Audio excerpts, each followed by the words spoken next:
Hello everyone, welcome back to our channel. आज मैं आपके साथ डिस्कस कर रही हूँ बीएससी थर्ड सेमेस्टर का सेकंड चैप्टर जो कि है केमिकल इक्विलिब्रियम। अच्छा, बीएससी थर्ड सेमेस्टर का जो फर्स्ट चैप्टर रहा है हमारा केमिकल काइनेटिक, उसको मैं डिटेल में आपके साथ डिस्कस कर चुकी हूँ। आपको प्लेलिस्ट मिल जाएगी बीएससी थर्ड सेमेस्टर 2025 टू 2026 और उसमें आपको केमिकल काइनेटिक के सारे टॉपिक के लेक्चर्स मिल जाएंगे। आज हम स्टार्ट करने जा रहे हैं सेकंड चैप्टर जो कि है केमिकल इक्विलिब्रियम। मैं केमिकल इक्विलिब्रियम और इसकी डेफिनेशन, इसकी कैरेक्टरिस्टिक्स तो आपको कराऊंगी ही, लेकिन वो थोड़ा बाद में कराऊंगी। पहले मैं आपको कराऊंगी कि डायनेमिक इक्विलिब्रियम क्या होता है। देखो बच्चों, डायनेमिक इक्विलिब्रियम जो होता है वो केमिकल इक्विलिब्रियम का एक एग्जाम्पल है। तो समझिएगा कि डायनेमिक इक्विलिब्रियम क्या होता है। डायनेमिक इक्विलिब्रियम के साथ साथ मैं आपको बताऊंगी कि स्टैटिक इक्विलिब्रियम क्या होता है। तो ये यहाँ पे बात कर रही हूँ मैं सबसे पहले डायनेमिक इक्विलिब्रियम की। तो देखो, कोई भी हमारे पास, जैसे ये है हमारे पास, कोई भी मान लो ये कोई हमारे पास बाल्टी है, ठीक है, ये हमारे पास है कोई बकेट। तो इसमें क्या है, इसमें यहाँ पे पानी भरा हुआ है, ठीक है, और इसमें ऊपर से एक टैप लगा हुआ है, नल है ऊपर से, जिसमें कि ड्रॉप वाइज ये जो बकेट है इसमें पानी गिर रहा है, ठीक है। और यहाँ पर नीचे की साइड एक होल है जिसमें कि ड्रॉप वाइज पानी बाहर निकल रहा है। तो यहाँ से आप कह सकते हैं कि ये जो रिएक्शन हो रही है ये तो हो गया हमारा वाटर का लेवल, ये तो है हमारा वाटर है यहाँ पे, और ये जो रिएक्शन हो रही है हमारी ये फॉरवर्ड रिएक्शन है, फॉरवर्ड रिएक्शन है। और ये जो इधर से हो रही है आप कह सकते हैं कि ये बैकवर्ड रिएक्शन है, ठीक है। ये फॉरवर्ड है एंड ये वाली हमारी बैकवर्ड रिएक्शन है। अभी मैं आपको अच्छे से भी लिखवाऊंगी, डोंट वरी। तो आप यहाँ पे देखिए कि जब ऊपर से पानी आ रहा है, अरे टैप चल रहा है, तो नल में से पानी ड्रॉप वाइज यहाँ गिर रहा है और ड्रॉप वाइज पानी यहाँ से निकल रहा है। तो इस सिचुएशन में आपको क्या दिख रहा है कि जितना पानी ऊपर से आ रहा है उतना ही पानी नीचे की तरफ से निकल जा रहा है। इसका मतलब जो फॉरवर्ड रिएक्शन है उसकी जो रेट है वो बैकवर्ड रिएक्शन की रेट के इक्वल होगी। यानी कि यहाँ पर आपको ऐसा लग रहा है कि जो रिएक्शन है वो रुक चुकी है, क्योंकि भाई जितना पानी आ रहा है उतना निकलता जा रहा है, और जो वाटर का जो लेवल आपको दिख रहा है यहाँ पे ये वाला, वो सेम है, सेम लेवल है। तो आपको क्या लग रहा है कि कोई चेंजिंग हो ही नहीं रही है, बट एक्चुअल में यहाँ पे क्या है, यहाँ पे इक्विलिब्रियम बन चुका है। यहाँ पर रिएक्शन प्रोसीड तो कर रही है, लेकिन हो क्या रहा है कि जितना आ रहा है उतना निकलता जा रहा है, इसलिए जो उसका लेवल है वो सेम एकदम कांस्टेंट हो गया, मतलब सेम चल रहा है, उसमें हमें कोई चेंजिंग नज़र नहीं आ रही है, ना तो कम दिखाई दे रहा है ना ज़्यादा, क्योंकि जितना ऊपर से ड्रॉप वाइज गिर रहा है उतना ही नीचे से ड्रॉप वाइज उसमें से निकल रहा है। तो यहाँ से आप एक चीज़ बोल सकते हैं कि इस रिएक्शन में जो रेट ऑफ फॉरवर्ड रिएक्शन है वो इक्वल है रेट ऑफ बैकवर्ड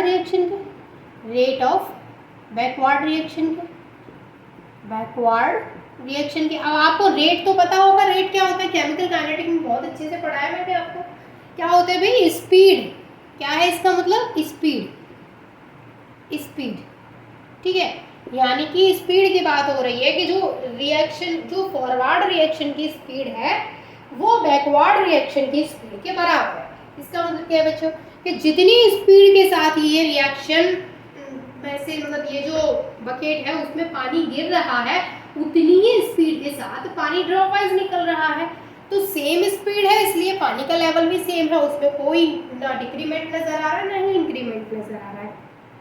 तो इसका मतलब क्या है कि यहाँ पर जो रेट ऑफ फॉरवर्ड रिएक्शन है, जो स्पीड ऑफ फॉरवर्ड रिएक्शन है, वो स्पीड ऑफ बैकवर्ड रिएक्शन के बिल्कुल बराबर हो चुकी है। तो इसी को क्या बोलते हैं कि जब rate of forward reaction equal हो जाती है रेट ऑफ बैकवर्ड रिएक्शन के, तो हम बोलते हैं कि वहाँ पे क्या बन चुका है, इक्विलिब्रियम बन चुका है, ठीक है। ये चीज़ समझ में आई। एक छोटी सी बात मैंने आपको समझाई है कि इस रिएक्शन में क्या हुआ है कि इक्विलिब्रियम बन चुका है, क्योंकि जो रेट ऑफ फॉरवर्ड रिएक्शन है वो रेट ऑफ बैकवर्ड रिएक्शन के इक्वल हो चुकी है। अब इसको हम डायनेमिक क्यों बोल रहे हैं और दूसरा जो होता है वो स्टैटिक होता है। तो डायनेमिक और स्टैटिक क्यों बोल रहे हैं उसका रीजन समझिए। देखिए, डायनेमिक का मतलब ये है यहाँ पे कि रिएक्शन हो रही है, रिएक्शन तो हो रही है क्योंकि हमें दिख रहा है कि यहाँ से वाटर आ रहा है और यहाँ से वाटर जा रहा है, लेकिन हमें क्या लग रहा है, क्योंकि लेवल सेम है, लेवल कम ज़्यादा नहीं हो रहा है, क्योंकि जितना ऊपर से आ रहा है उतना नीचे से निकला जा रहा है, तो हमें ये लग रहा है कि रिएक्शन अभी में रुक चुकी है, क्योंकि लेवल हमें बिल्कुल सेम दिख रहा है, बट एक्चुअल में ऐसा नहीं है, रिएक्शन तो हो रही है, लेकिन क्या है कि दोनों बैकवर्ड एंड फॉरवर्ड की स्पीड बराबर होने की वजह से हमें ऐसा लग रहा है कि रिएक्शन नहीं हो रही है, बट एक्चुअल में रिएक्शन हो रही है, क्योंकि जितना पानी आ रहा है उतना ही निकल रहा है, वो बिकॉज ऑफ कि rate of forward reaction rate of backward reaction के इक्वल हो गई है, और इसी चीज़ को इक्विलिब्रियम बोलते हैं। अब दूसरा जो टॉपिक मैं आपको समझाने वाली थी वो था static equilibrium. Static equilibrium, static equilibrium क्या होता है भाई? देखिए स्टैटिक इक्विलिब्रियम क्या होता है कि जैसे ये है हमारे पास एक बॉक्स, ठीक है, और एक यानी यहाँ से भी फोर्स इस पे लगाई जा रही है और यहाँ से भी इस पे फोर्स लगाई जा रही है, दोनों तरफ से इस पे फोर्स लगाई जा रही है। तो कोई भी चीज़ जैसे ये मेरा मार्कर है, इस पे इधर से भी फोर्स लगाए हम और इधर से भी फोर्स लगाए, इस तरीके से इस पे फोर्स लगाई जा रही है, तो जाहिर सी बात है कि हिल डुल नहीं पाएगा, क्योंकि दोनों तरफ से इस पे क्या लगा दी गई है? फोर्स लगा दी गई है। तो ये जो बॉक्स है यहाँ पे इधर साइड से भी फोर्स लगाई जा रही है, इधर साइड से भी फोर्स लगाई जा रही है, तो जो बॉक्स है वो क्या है? रेस्ट है, रेस्ट पर है, तो बॉक्स बिल्कुल हिलडुल नहीं रहा है। इसका मतलब क्या है कि ये जो इक्विलिब्रियम यहाँ पर बना है वो स्टैटिक इक्विलिब्रियम है, क्योंकि यहाँ पर दोनों तरफ से फोर्स लगने की वजह से वो क्या है? बिल्कुल भी मूव नहीं कर पा रहा है। ये दोनों टॉपिक क्लियर हुए हैं, तो हम आगे की ओर बढ़ते हैं। अच्छा, एक और चीज़ कि आप इस चीज़ को लिखेंगे कैसे, तो मैं आपको टेलीग्राम पर पूरे चैप्टर ख़त्म होने के बाद नोट्स प्रोवाइड करा दूंगी इसके, और शॉर्ट्स वीडियो में मैं आपको एक एक टॉपिक के अलग अलग नोट्स प्रोवाइड करा दूंगी। जो आज की वीडियो है उसके नोट्स आपको शॉर्ट वीडियो में कल मैं आपको प्रोवाइड करा दूंगी, ठीक है। अब एक चीज़ समझिए कि इर्रिवर्सिबल रिएक्शंस कौन सी होती हैं?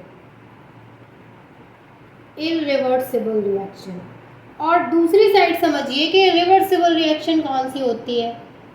रिवर्सिबल रिएक्शन, देखो इरिवर्सिबल अगर समझ में आ गई तो रिवर्सिबल आपको अपने आप समझ में आ जाएगी, और अगर रिवर्सिबल आपको समझ में आ गई तो इरिवर्सिबल अपने आप में समझ में आ जाएगी।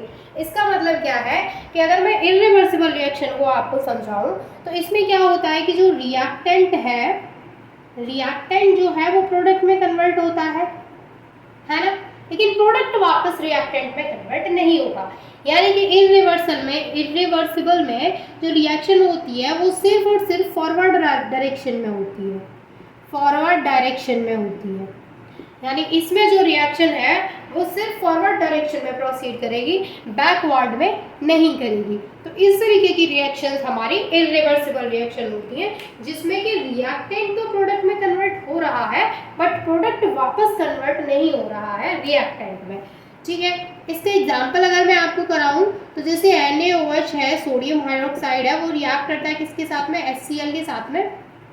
तो यहाँ से ये बनाता है NaCl, सोडियम क्लोराइड, ये वाला Na, ये वाला Cl, और इसके साथ बनाता है यहाँ से ये वाटर। तो यहाँ पर अगर आप इस एग्जाम्पल को देखेंगे तो ये क्या है? सिर्फ और सिर्फ फॉरवर्ड डायरेक्शन में हो रहा है, बैकवर्ड डायरेक्शन में नहीं हो रहा है, इसलिए ये क्या है? एक इरिवर्सिबल रिएक्शन का एग्जाम्पल है।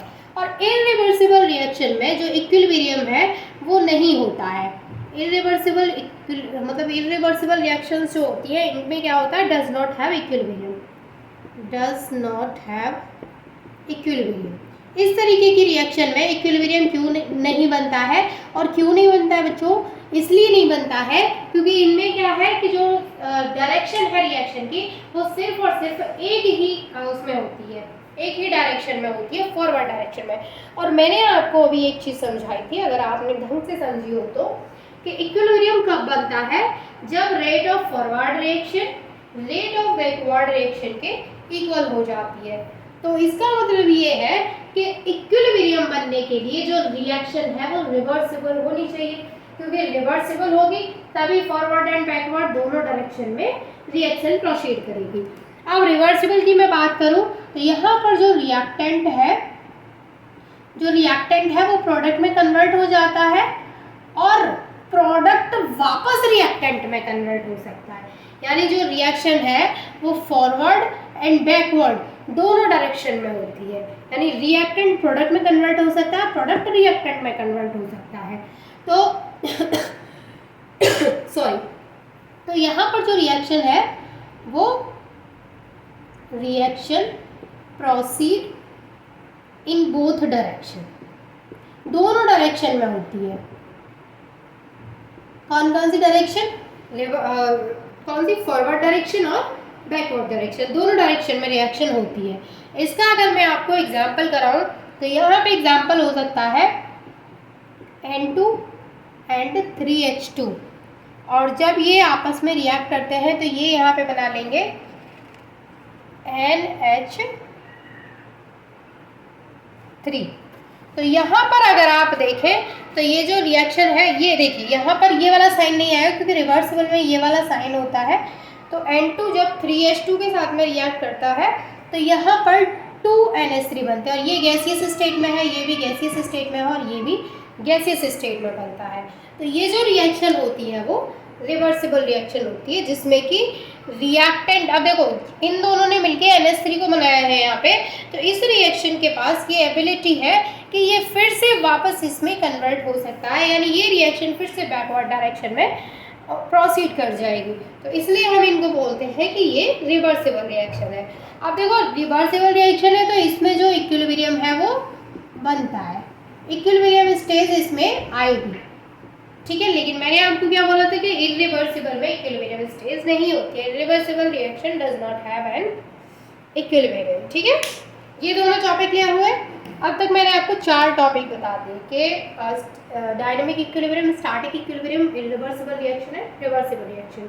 अब इतना सब कुछ समझने के बाद फाइनली मैं आती हूँ हमारे मेन टॉपिक पे। मतलब मेन का मतलब ये नहीं कि बिल्कुल बकवास बता दी मैंने आपको, बहुत ज़रूरी है केमिकल इक्विलिब्रियम में आगे बढ़ने के लिए। आपको सबसे पहले तो ये पता होना चाहिए कि इक्विलिब्रियम कौन सी रिएक्शंस में होता है ना, और फिर क्या होता है आखिर में इक्विलिब्रियम पे क्या होता है कि rate of forward equal rate of backward reaction, ठीक है। अब मैं आपको फाइनली बताती हूँ कि केमिकल इक्विलिब्रियम क्या होता है। तो व्हेन अ रिवर्स, मैं लिख दूँ यहाँ पे पहले, ठीक है, फिर समझाती हूँ। देखो भाई, केमिकल इक्विलिब्रियम की डेफिनेशन क्या होगी। When a reversible reaction is carried out in a closed vessel, a stage is reached when the forward and backward reaction proceed with the same speed। क्या समझे कि रिवर्सिबल रिएक्शन की बात हो रही है, समझे। रिवर्सिबल रिएक्शन में क्या होता है कि ये देखिए, ये क्लोज्ड वेसल में होगी जो हम रिएक्शन की बात कर रहे हैं। तो यहाँ पर एक स्टेज पे वो पहुँचते हैं, और वो स्टेज कौन सी होती है कि जहाँ पे फॉरवर्ड एंड बैकवर्ड रिएक्शन की जो स्पीड है वो सेम हो जाती है। इसी स्टेज को क्या बोलते हैं, केमिकल इक्विलिब्रियम बोलते हैं, ठीक है। अच्छा, इसकी कैरेक्टरिस्टिक्स क्या क्या होती हैं। देखिए, कैरेक्टरिस्टिक्स समझने से पहले एक छोटा सा ये समझ लीजिए ग्राफ कि यहाँ पे है रेट ऑफ रिएक्शन, यहाँ पे है ये रेट ऑफ रिएक्शन, और यहाँ पर है रिएक्शन कोऑर्डिनेट, या फिर आप कह लीजिए यहाँ पे टाइम है। तो हो क्या रहा है कि देखो, जब भी कोई भी रिएक्शन होती है, यहाँ पे बता देती हूँ, तो रिएक्टेंट से प्रोडक्ट में कन्वर्ट होता है। तो रिएक्टेंट की जो कंसंट्रेशन होती है उसमें क्या होता है, टाइम के साथ साथ डिक्रीमेंट आता है। कंसंट्रेशन में क्या आता है, टाइम के साथ साथ डिक्रीमेंट, और प्रोडक्ट की जो कंसंट्रेशन होती है उसमें टाइम के साथ साथ क्या आता है, इंक्रीमेंट आता है। समझ लीजिएगा क्या चीज़ समझाई मैंने आपको कि जैसे जैसे रिएक्शन होगी, तो मान लो ये रिएक्टेंट है हमारे पास, और रिएक्टेंट जब प्रोडक्ट में कन्वर्ट होता जा रहा है तो जाहिर सी बात है रिएक्टेंट का जो अमाउंट है वो कम होता जा रहा होगा, वो प्रोडक्ट में कन्वर्ट हो रहा है, और प्रोडक्ट का जो अमाउंट है वो बढ़ता जा रहा होगा। ये चीज़ आपने समझी है। तो देखो कि इसको ऐसे समझो कि जो हमारी फॉरवर्ड रिएक्शन है वो ऐसे हो रही है, और जो हमारी बैकवर्ड रिएक्शन है वो ऐसे हो रही है, और एक स्टेज ऐसी आई कि दोनों आपस में मिल गई। तो दोनों आपस में क्या हो गई, मतलब मिलने का मतलब क्या है कि दोनों की जो स्पीड है वो सेम हो गई है इस स्टेज पे। तो देखो, फॉरवर्ड, ये है हमारी रेट ऑफ फॉरवर्ड रिएक्शन, और ये है हमारी रेट ऑफ बैकवर्ड रिएक्शन। अब देखो, पहले फॉरवर्ड रिएक्शन जो थी उसकी ही जो, मतलब मैंने क्या बोला, कंसंट्रेशन में क्या होता है, डिक्रीमेंट होता है। तो पहले फॉरवर्ड रिएक्शन जो थी उसकी जो स्पीड थी वो ज़्यादा थी, धीरे धीरे उसमें डिक्रीमेंट हुआ है। और जो बैकवर्ड रिएक्शन थी उसकी जो रेट थी पहले, वो क्या थी, बैकवर्ड रिएक्शन की रेट पहले कम थी और धीरे धीरे उसमें इंक्रीमेंट हुआ है। अच्छा, ये धीरे धीरे इसमें इंक्रीमेंट हुआ है और धीरे धीरे इसमें डिक्रीमेंट हुआ है। तो एक स्टेज ऐसी आ गई कि ये दोनों की जो स्पीड हो गई वो बराबर हो गई। पहले इसकी स्पीड ज़्यादा थी फिर धीरे धीरे इसकी स्पीड कम हो गई, पहले इसकी स्पीड कम थी फिर धीरे धीरे इसकी स्पीड बढ़ गई। जैसे मैंने आपको बोला कि जब हम रिएक्टेंट से प्रोडक्ट की तरफ जाते हैं तो जो कंसंट्रेशन होती है रिएक्टेंट की वो डिक्रीज होती है टाइम के साथ, एंड जो कंसंट्रेशन होती है प्रोडक्ट की वो इंक्रीज होती है टाइम के साथ। तो ये जो स्टेज यहाँ पे बनी है कि जब इनकी जो रेट ऑफ फॉरवर्ड रिएक्शन है वो रेट ऑफ बैकवर्ड रिएक्शन के इक्वल होगी, तो इसी स्टेज को बोलते हैं इक्विलिब्रियम। इसी स्टेज को क्या बोलते हैं? Chemical equilibrium. यहाँ तक बात क्लियर है, तो आगे की तरफ बढ़ते हैं। अब मेरा जो लास्ट टॉपिक है आपको समझाना वो ये है कि क्या क्या कैरेक्टरिस्टिक होती है किसी भी रिएक्शन में। तो इसको रेज कर रही फटाफट से, आप स्क्रीनशॉट लेते रहिएगा, अदरवाइज आपको नोट्स मिल जाएंगे, ठीक है। नोट्स की टेंशन ना लो, सिर्फ पढ़ाई पे ध्यान दो। देखो ये है, अब हम बात करते हैं यहाँ पे कैरेक्टरिस्टिक्स की। कैरेक्टरिस्टिक्स की बात करते हैं, ठीक है। तो पहला जो यहाँ पे कैरेक्टरिस्टिक है वो क्या है कि ये जो रिएक्शन है वो किस में होनी चाहिए भाई? क्लोज्ड वेसल में होनी चाहिए, क्लोज्ड वेसल में, ओनली क्लोज्ड वेसल, सिर्फ क्लोज्ड वेसल में होनी चाहिए। यानी equilibrium is achieved in closed vessel only, सिर्फ क्लोज्ड वेसल जो होंगे उन्हीं में अचीव किया जा सकता है इसको। सेकंड है कि जो हमारा केमिकल इक्विलिब्रियम होता है, मैंने अभी आपको स्टार्टिंग में बताया था कि जो केमिकल इक्विलिब्रियम है उसका ही एग्जांपल है डायनेमिक इक्विलिब्रियम। तो हम कह सकते हैं कि जो केमिकल इक्विलिब्रियम है वो नेचर में कैसा होता है? केमिकल इक्विलिब्रियम नेचर में कैसा होता है? Is dynamic in nature, dynamic in nature. ये केमिकल इक्विलिब्रियम जो होता है वो नेचर में डायनेमिक होता है। इसका मतलब ये है कि रिएक्शन ऐसा लगता है कि रुक गई है but at equilibrium reaction does not stop, लेकिन रिएक्शन रुकती नहीं है, आपको मैंने पहले भी बताई है ये चीज़। But at equilibrium reaction does not stop, जो रिएक्शन है वो रुकती नहीं है, वो चलती रहती है, जैसे लाइफ है ना। चलिए, तो इक्विलिब्रियम पे जो रिएक्शन है वो ऐसा लग रहा है हमें कि वो रुक गई है, बट वो रुकी नहीं है, वो क्या है? चल रही है, ठीक है। आगे जो पॉइंट है वो है कि at equilibrium concentration of reactant and product remains constant. अब देखो मैंने आपको एक चीज़ बताई थी, क्या बताई थी? कि जब हम इक्विलिब्रियम में देखते हैं तो ऐसा लगता है कि रिएक्शन रुक गई, लेकिन रुकती नहीं। मैंने क्या बोलता था? सेम लेवल है इसका, वाटर का जो लेवल था वो सेम था। इसका मतलब ये है कि एट इक्विलिब्रियम, इक्विलिब्रियम पे क्या होता है? जो कंसंट्रेशन है रिएक्टेंट की एंड प्रोडक्ट की वो कांस्टेंट रहती है। Concentration of reactant and product, reactant and product की जो कंसंट्रेशन है वो कैसी रहती है? रिमेन्स कांस्टेंट, कांस्टेंट रहती है, ठीक है। नेक्स्ट जो इसका पॉइंट है वो ये है सॉरी, देखिए नेक्स्ट जो पॉइंट है इसका वो ये है कि जो इक्विलिब्रियम यहाँ पर है, इक्विलिब्रियम वो कैटलिस्ट से अफेक्ट नहीं होता है, does not affect by catalyst. क्या ही लिखती है मैंने, एक देखो, इक्विलिब्रियम जो है वो कैटलिस्ट से अफेक्ट नहीं होता है, बल्कि कैटलिस्ट क्या करता है? Equilibrium does not affect by catalyst. जबकि कैटलिस्ट क्या करता है बच्चों? कैटलिस्ट उसके इक्विलिब्रियम को अटेन करने में हेल्प करता है।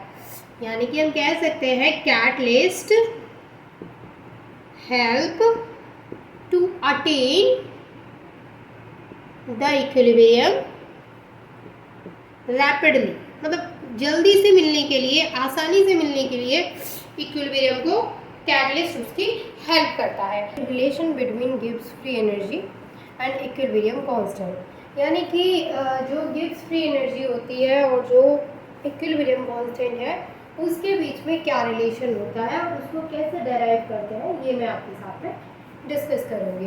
तो देखिए सबसे पहले देखिए सबसे पहले क्या करता है, हमें एक रिवर्सिबल रिएक्शन यहाँ पे सपोज करने हैं। तो लेट सपोज द रिएक्शन की A प्लस B है और ये एक रिवर्सिबल रिएक्शन है जिसने प्रोडक्ट दिया है C प्लस D।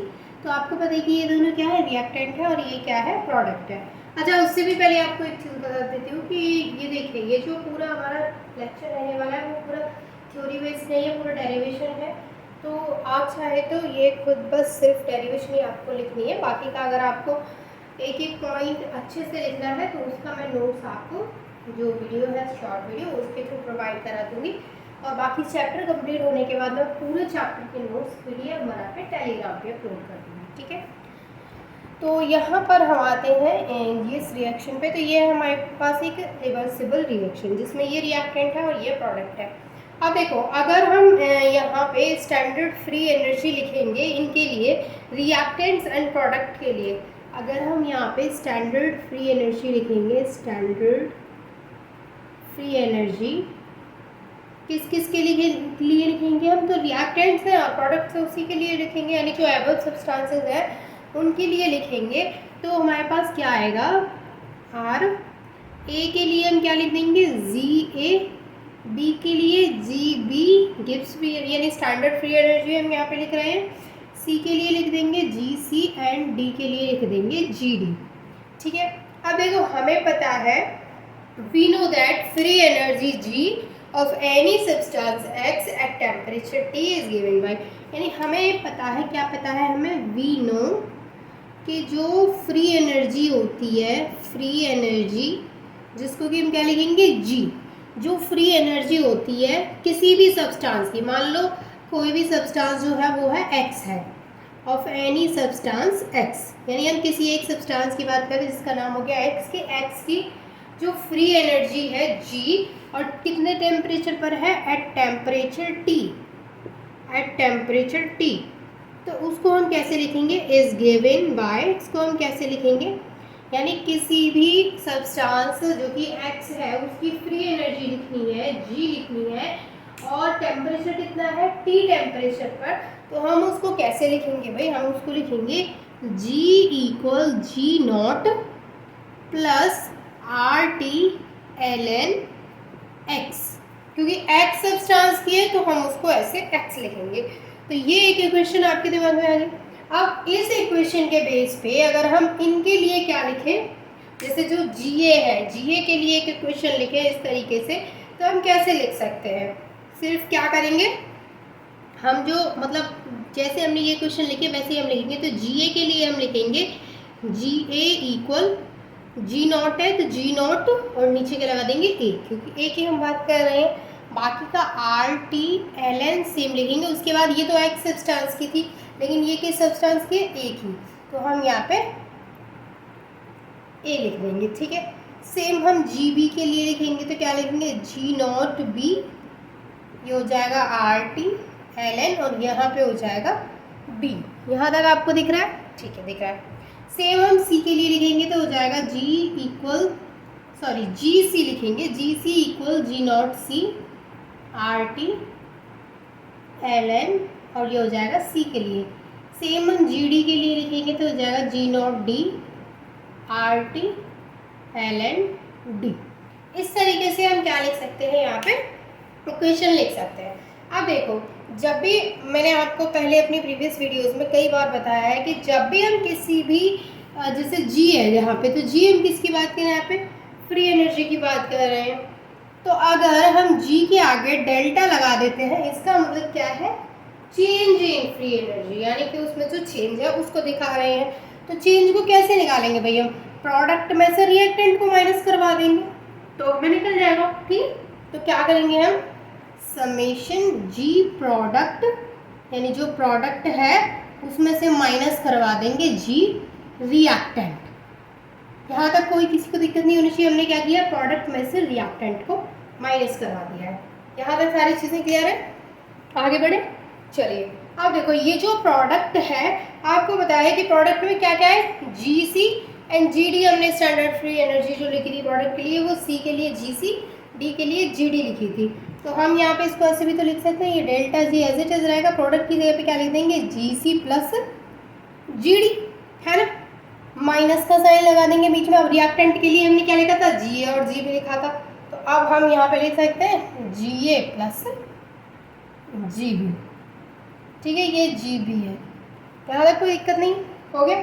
चलिए अब इतनी चीज़ हो गई है तो मैं यहाँ से इसको इरेज करूँगी, क्योंकि ये जो है आगे का हमारा वो यहाँ पे आएगा नहीं, ये बहुत कम स्पेस है, तो मैं इसको यहाँ से हटाऊँगी। आपका यहाँ तक चीज़ें क्लियर हो गई हो तो थोड़ा सा आगे बढ़ते हैं, आप स्क्रीनशॉट ले लीजिए।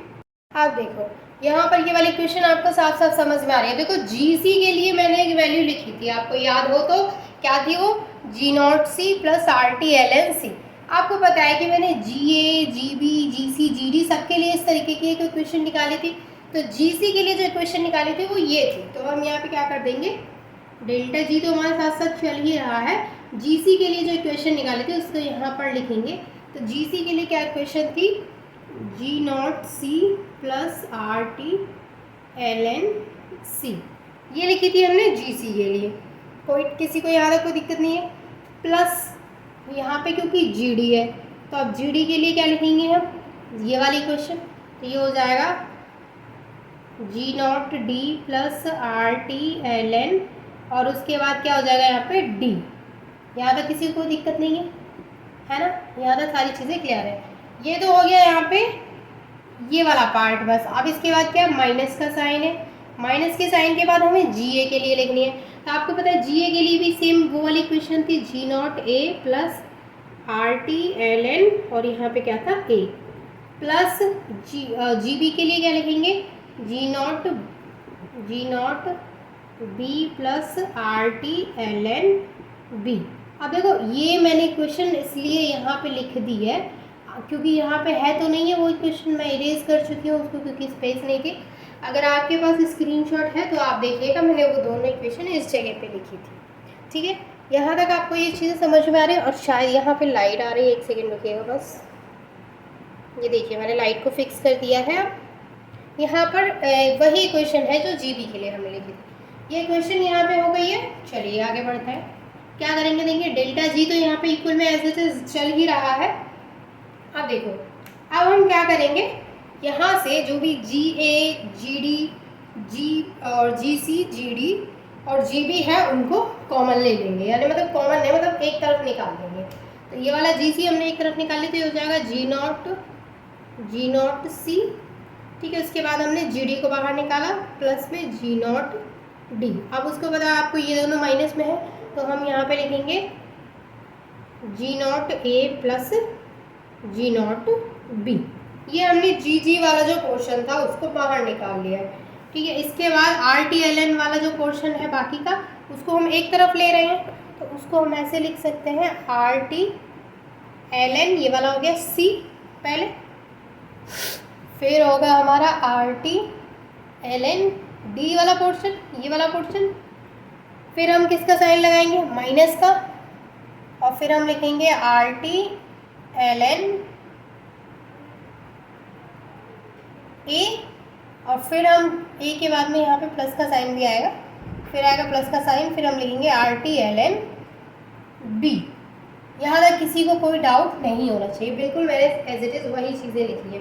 अब देखो बच्चों एक चीज़ समझो, यहाँ पर जो ये है GC, ये वाला पार्ट है, इतना पार्ट मैं आपको दिखा रही हूँ, GC0 प्लस GD0 है ना, और क्या है G प्लस नॉट है, और ये है, ये किसके इक्वल है, यहाँ पे डेल्टा G के इक्वल, मतलब ये यहाँ पे मतलब डेल्टा G तो चल ही रहा है हमारा। अब देखो ये वाली जो इस तरीके की क्वेश्चन थी आपने देखा होगा कि वो डेल्टा G के इक्वल थी, तो अगर हम यहाँ पर इसको लिखेंगे तो वो किसके इक्वल हो जाएगा, ये वाला जो पार्ट है वो डेल्टा G0 के इक्वल हो जाएगा, क्योंकि आपको पता है प्रोडक्ट माइनस रिएक्टेंट है। और प्रोडक्ट माइनस रिएक्टेंट क्या है, यहाँ अगर आप देखें देखो यहाँ अगर आप देखें तो ये प्रोडक्ट माइनस रिएक्टेंट, और ये किसके इक्वल है, डेल्टा G के।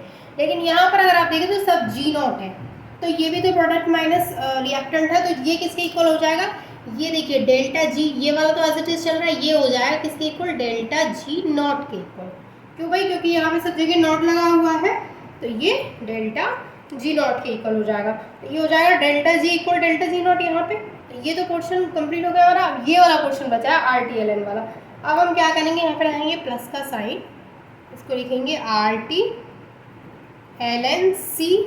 अच्छा एक चीज़ आपको बता देते, देखो यहाँ पर क्या होता है, यहाँ समझिए कि अगर हमारे पास कोई इस तरीके का क्वेश्चन होता है log m upon n, general कोई ऐसा क्वेश्चन है तो उसको हम लिखते हैं, मतलब m अपॉन n क्या है, माइनस में है, सॉरी डिवाइड है, मतलब अपॉन में लिखे हुए हैं, तो इसको हम लिखते हैं log m minus log n। In general हम इसको इस तरीके से लिखते हैं। ठीक है, तो यहाँ पर आप देखिए कि ये वाले देखिए, ये और ये मतलब यहाँ बीच में क्या है, माइनस का साइन लगा हुआ है, यानी इन दोनों को जब हम लिखेंगे, ये वाले दोनों और ये वाले दोनों के बीच में माइनस का साइन है, तो इन दोनों को हम क्या लिखेंगे, अपॉन में लिखेंगे इस तरीके से, क्योंकि ये वाली सिचुएशन यहाँ बन रही है तो इसको हम इस तरीके से लिखेंगे। और एक जनरल ऐसा होता है कि log m इंटू एन अगर होता है तो इसको जब हम लिखते हैं तो ऐसे लिखते हैं log m plus log n, इस तरीके से लिखते हैं इसको। अब आप देखो यहाँ इन दोनों के बीच में क्या है, प्लस का साइन है, तो प्लस का साइन है तो इन दोनों के बीच में कैसे साइन आ जाएगा, मल्टीप्लाई का साइन आ जाएगा। सेम इन दोनों के बीच में कैसा साइन है, प्लस का साइन है ये वाला, तो मल्टीप्लाई का साइन आ जाएगा। और इनके बीच में मेन में माइनस का साइन है तो उसकी जगह पे वो अपॉन में आ जाएंगे। ठीक है, तो कैसे होगा ये मैंने आपको समझा दिया। ये आज जनरल चीज़ जो थी, फॉर्मूला था, वो मैंने आपको बता दिया। अब आगे मैं आपको बताती हूँ क्या करना है। अब यहाँ पे क्या करना है, देखो ये इन दोनों में से क्या, ये कॉमन आ रहा है RTLN, तो मैंने ये कॉमन ले लिया। अब C और D के बीच में क्या आ जाएगा, मल्टीप्लाई का साइन आ जाएगा। ये मैंने अभी आपको बता दिया फॉर्मूले से, क्योंकि दोनों के बीच में क्या है, प्लस है। ठीक है, अब बीच में क्या लगा देंगे हम, माइनस सेम लगा देंगे। फिर इन दोनों में से RTLN को हमने क्या ले लिया, कॉमन ले लिया, और A और B के बीच में क्या आ जाएगा, मल्टीप्लाई का साइन आ जाएगा। ठीक है, ये देखिए इस तरीके से आ गया यहाँ पे। अब इसके बाद क्या करना होता है भाई, ये हो गया। अब आपको बताया ये और ये दोनों क्या है, माइनस में है, और माइनस में है तो इनको किस में लेंगे, हम डिवाइड में लेंगे। तो इनको हम ऐसे कर देंगे, पहले अभी रुकिए एक और चीज़ करनी है हमें, क्या, डेल्टा जी नॉट तो एज इट इज रहने वाला है प्लस। अब हम क्या करेंगे, देखो इन दोनों में से RT को कॉमन ले लेंगे। दोनों में क्या है, RT कॉमन आ रहा है, RT को हमने बाहर निकाल ली, हो गया ln C, और D के बीच में क्या हो गया, मल्टीप्लाई का साइन है, माइनस ln A और B।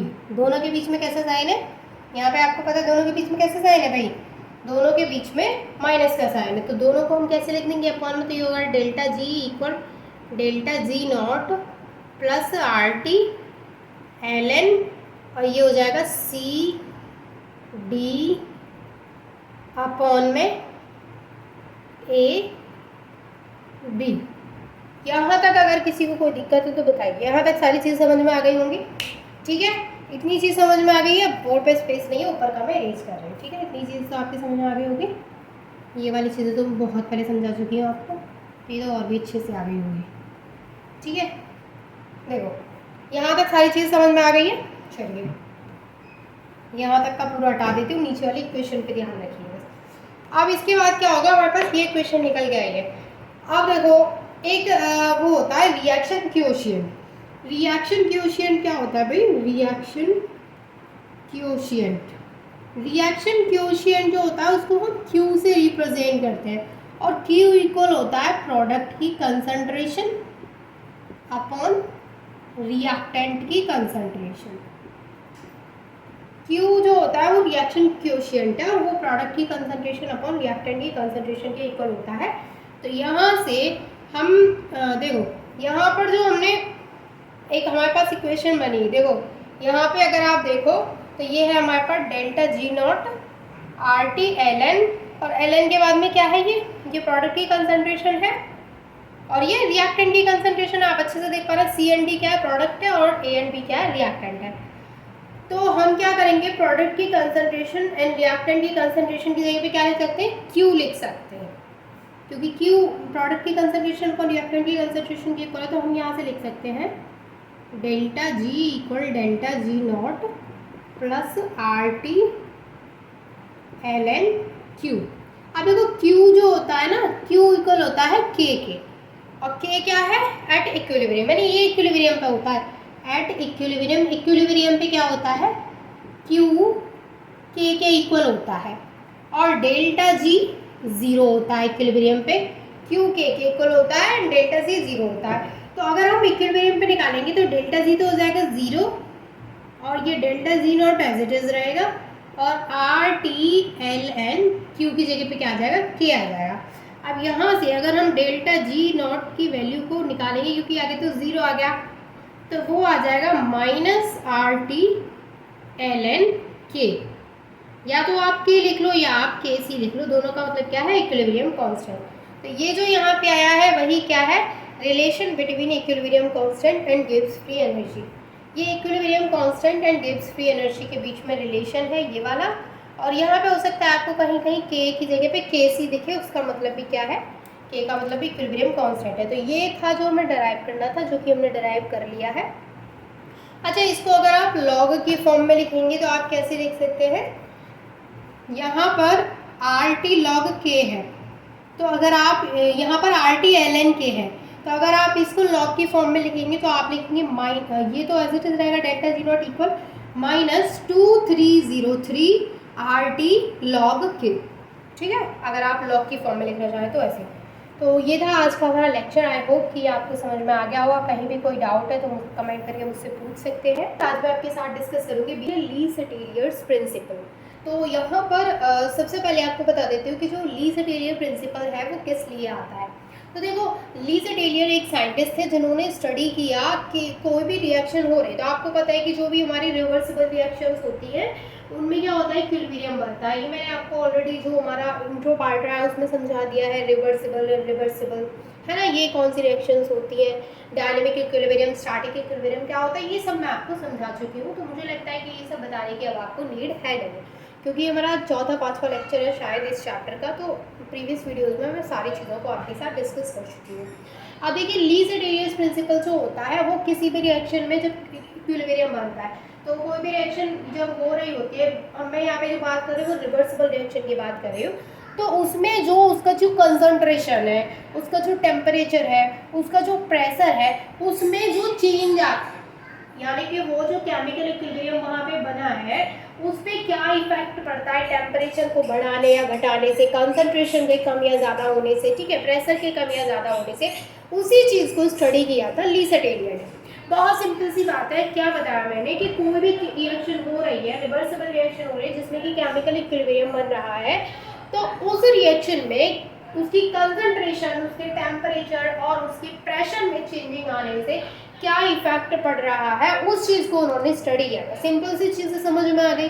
चलिए, अब उन्होंने क्या बोला, उन्होंने बोला if an equilibrium is subjected to a stress the equilibrium shift in such a way as to reduce stress. क्या मतलब है इस लाइन का, देखो यहाँ पर जो वर्ड है सब्जेक्टेड, उसका मतलब है अप्लाई, यानी कोई भी केमिकल रिएक्शन हो रही है और उसमें क्या है, इक्विलिब्रियम बन रहा है, तो जब उस पर कोई भी स्ट्रेस आता है, स्ट्रेस कैसे आता है, जब उसकी कंसंट्रेशन, टेम्परेचर या प्रेशर में कोई चेंजिंग आती है, कोई भी केमिकल इक्विलिब्रियम की मैं बात कर रही हूँ, जिस रिएक्शन में केमिकल इक्विलिब्रियम बन रहा है, उस रिएक्शन में अगर उसकी कंसंट्रेशन, टेम्परेचर एंड प्रेशर में अगर कोई चेंजिंग आ रही है, तो समझ लो उस रिएक्शन पे क्या आ रहा है, एक तरीके का स्ट्रेस आ रहा है।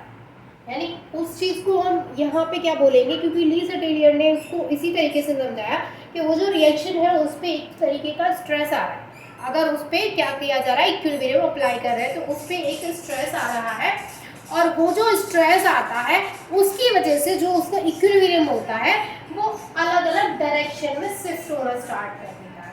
अब वो अलग अलग डायरेक्शन में कैसे शिफ्ट होगा, तो वो उस डायरेक्शन में शिफ्ट होगा जहाँ पर कि जो स्ट्रेस है उसका वो कम हो जाए। जैसे एग्जांपल से समझिए, ठीक है, थोड़ा सा रिएक्शन से हटके हम समझेंगे तो डेफिनेटली आपको ये रिएक्शन मतलब ये जो हमारा टॉपिक है वो अच्छे से क्लियर हो जाएगा। जैसे मान के चलो, आपको किसी भी चीज़ से बहुत ज़्यादा टेंशन हो रही है, कोई भी चीज़ के बारे में अगर आप बार बार सोच रहे हैं, तो आपको उस चीज़ से बहुत ज़्यादा टेंशन हो रही है, आप उस चीज़ के बारे में सोच के बार बार क्या स्ट्रेस ले रहे हैं, ठीक है। तो होता क्या है एक्चुअल में कि अब आपको इतना ज़्यादा स्ट्रेस होने लगा है, तो अब आप क्या करेंगे, उस चीज़ से अपने दिमाग को हटाना चाहेंगे, है ना, कहीं ऐसी जगह पे लगाना चाहेंगे जिससे कि आपका जो स्ट्रेस है वो कम हो जाए, है ना। जाहिर सी बात है, यही करेंगे आप, हर इंसान यही करेगा।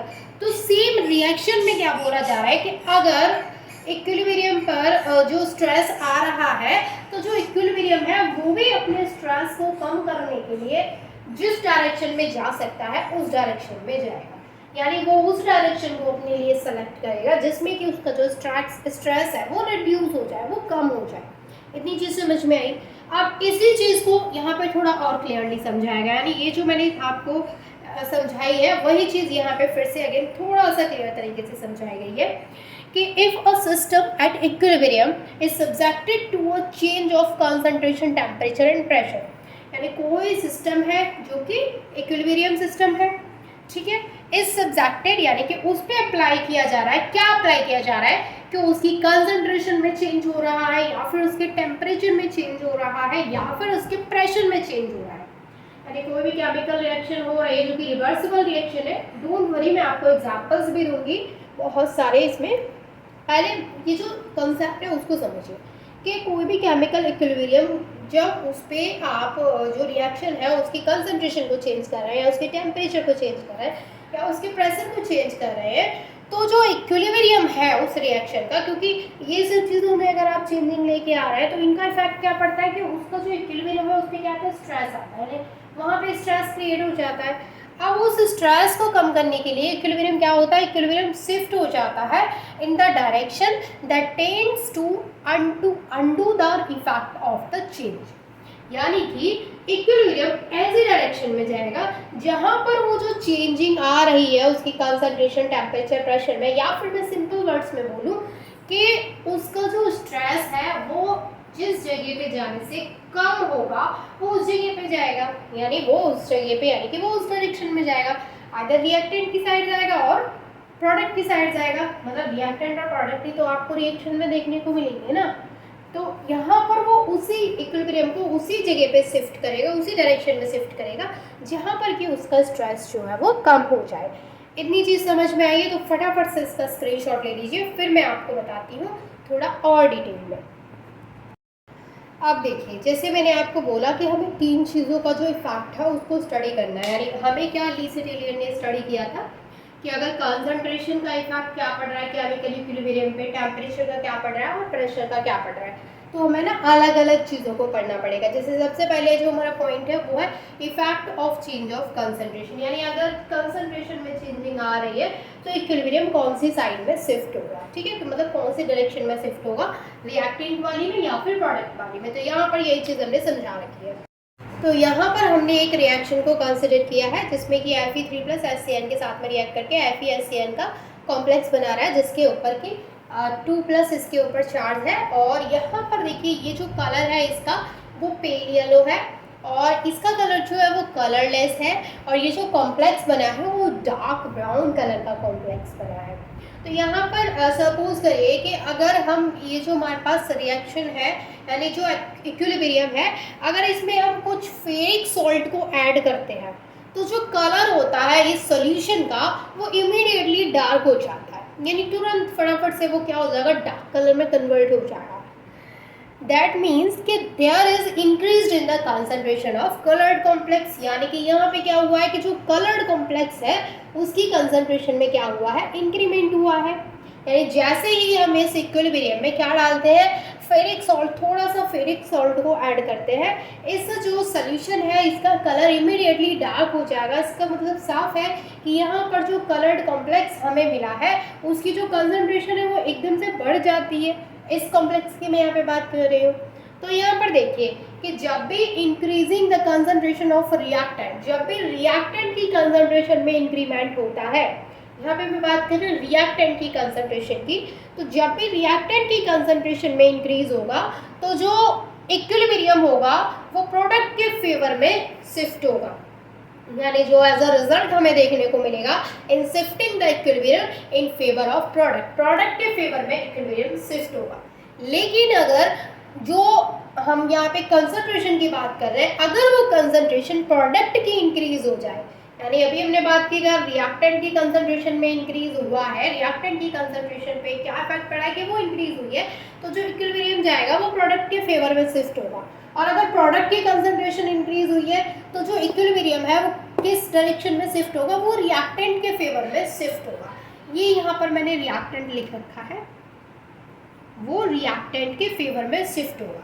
तो यहाँ पर ली सेटेलियर प्रिंसिपल का जो कंसंट्रेशन का आपको जो इफेक्ट है वो समझ में आ गया होगा है हो कि अगर रिएक्टेंट की कंसंट्रेशन में इंक्रीमेंट होगा तो जो इक्विलिब्रियम है वो कहाँ शिफ्ट होगा, प्रोडक्ट के फेवर में, और अगर प्रोडक्ट की कंसंट्रेशन में इंक्रीमेंट होगा तो जो इक्विलिब्रियम है वो रिएक्टेंट के फेवर में शिफ्ट होगा। तो फटाफट से अगर आपको ये समझ में आ गया तो इसका स्क्रीनशॉट ले लीजिए। देन मैं आपके साथ डिस्कस करती हूँ effect of change of temperature.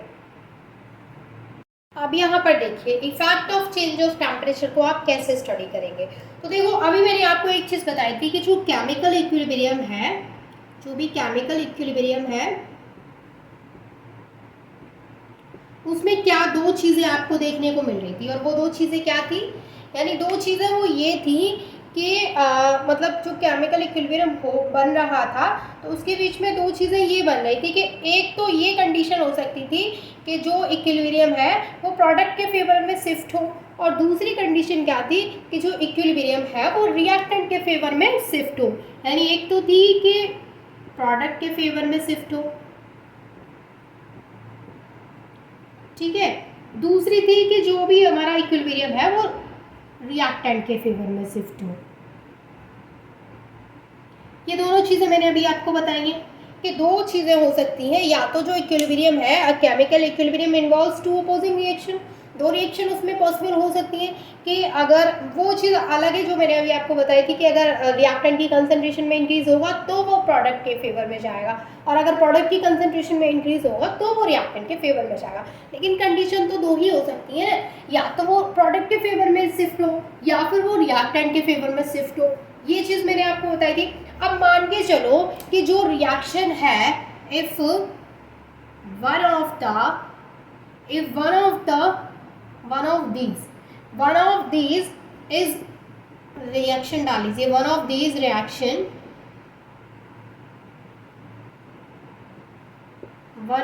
Reaction is exothermic. मान के चलिए कि जो दो कंडीशन वहां पे हो रही है, ठीक है, या तो वो रिएक्टेंट की साइड जाएगा या वो प्रोडक्ट की साइड जाएगा। और आपको एक चीज़ पता है कि रिवर्सिबल रिएक्शन में क्या होता है कि जो रिएक्टेंट है वो फॉरवर्ड एंड बैकवर्ड, मतलब रिएक्टेंट नहीं सॉरी जो रिएक्शन है वो फॉरवर्ड एंड बैकवर्ड दोनों डायरेक्शन में होती है। तो मान के चलो कि एक डायरेक्शन में जो रिएक्शन हो रही है वो एक्सोथर्मिक है, ठीक है, and other must be endothermic, और जो दूसरी साइड में हो रही है रिएक्शन वो एंडोथर्मिक है। अच्छा, एक्सोथर्मिक रिएक्शंस कौन सी होती हैं और एंडोथर्मिक रिएक्शंस कौन सी होती हैं, मुझे कमेंट में लिख के जरूर बताइएगा कि आपको पता है कि नहीं, और अगर पता है तो प्लीज़ डेफिनेशन भी उनकी लिख दीजिएगा, ठीक है, ताकि और लोग देखें उनको नहीं पता हो तो वो आपकी डेफिनेशन के थ्रू सीख सकते हैं, ठीक है। अब यहाँ पे मैंने आपको बता दिया कि एक्सोथर्मिक और एंडोथर्मिक दो कंडीशन होंगी रिएक्शन में। एक रिएक्शन जो हो रही है हमारी वो मान के चलो एक्सोथर्मिक है, और दूसरी जो रिएक्शन हो रही है वो एंडोथर्मिक है। अब हमने यहाँ पे एक कंसिडर कर लिया एग्जाम्पल जो कि है N2O4, और ये क्या है, एक रिवर्सिबल रिएक्शन है जो कि 2NO2 में कन्वर्ट हो रही है। ये भी यहाँ पे गैसियस स्टेट में है और ये भी यहाँ पे गैसियस स्टेट में है।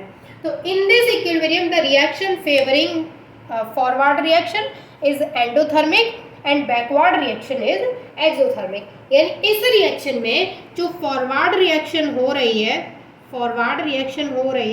वो कैसी है, फॉरवर्ड रिएक्शन जो हो रही है वो कैसी है भाई, वो एंडोथर्मिक है, और जो बैकवर्ड रिएक्शन हो रही है वो कौन सी है, वो एक्सोथर्मिक है। यानी रिएक्टेंट से प्रोडक्ट कन्वर्ट हो रहा है, जो फॉरवर्ड रिएक्शन हो रही है वो एंडोथर्मिक है, और जो बैकवर्ड रिएक्शन हो रही है, वापसी जो रिएक्शन हो रही है वो एक्सोथर्मिक है। यहाँ तक चीजें समझ में आई। फटाफट से इसका स्क्रीनशॉट ले लो, देन मैं आगे का समझाती हूँ आपको। अब देखिए आगे की चीजें समझिए, यहाँ पे क्या बोला है, देखिए वही सेम मैंने एग्जांपल यहाँ पे लिखा है जो मैंने अभी आपको कराया था effect of change of temperature में। तो यहाँ पे बोला जा रहा है फर्स्ट पॉइंट में कि अगर टेम्परेचर को बढ़ाते हैं, अगर आप रिएक्शन के टेम्परेचर को इंक्रीज कर रहे हैं, टेम्परेचर राइज होगा तो क्या होगा, equilibrium shift in the direction which tend to undo the effect of heat. यानी कि जो हमारा इक्विलिब्रियम है, जैसे ही टेम्परेचर बढ़ता है इक्विलिब्रियम उस डायरेक्शन में शिफ्ट होना शुरू करेगा जहाँ पर जो हीट का इफेक्ट है वो क्या हो, कम होना स्टार्ट हो जाए। यानी कि अगर आप ऐसे समझो तो जहाँ पे उस पर जो स्ट्रेस आया है वो रिड्यूस होना स्टार्ट हो जाए। Therefore the equilibrium shift in favor of NO2। तो जैसे ही हम यहाँ पे टेम्परेचर को बढ़ाते हैं तो जो इक्विलिब्रियम है वो NO2 के फेवर में शिफ्ट होगा। इसका मतलब क्या है कि जो N2O4 का जो डिसोसिएशन है NO2 में वो बढ़ जाएगा, क्योंकि इक्विलिब्रियम हमारा प्रोडक्ट साइड यानी NO2 प्रोडक्ट, मतलब आपको तो अच्छे से पता है कि जो रिएक्शन है वो रिवर्सिबल है ना।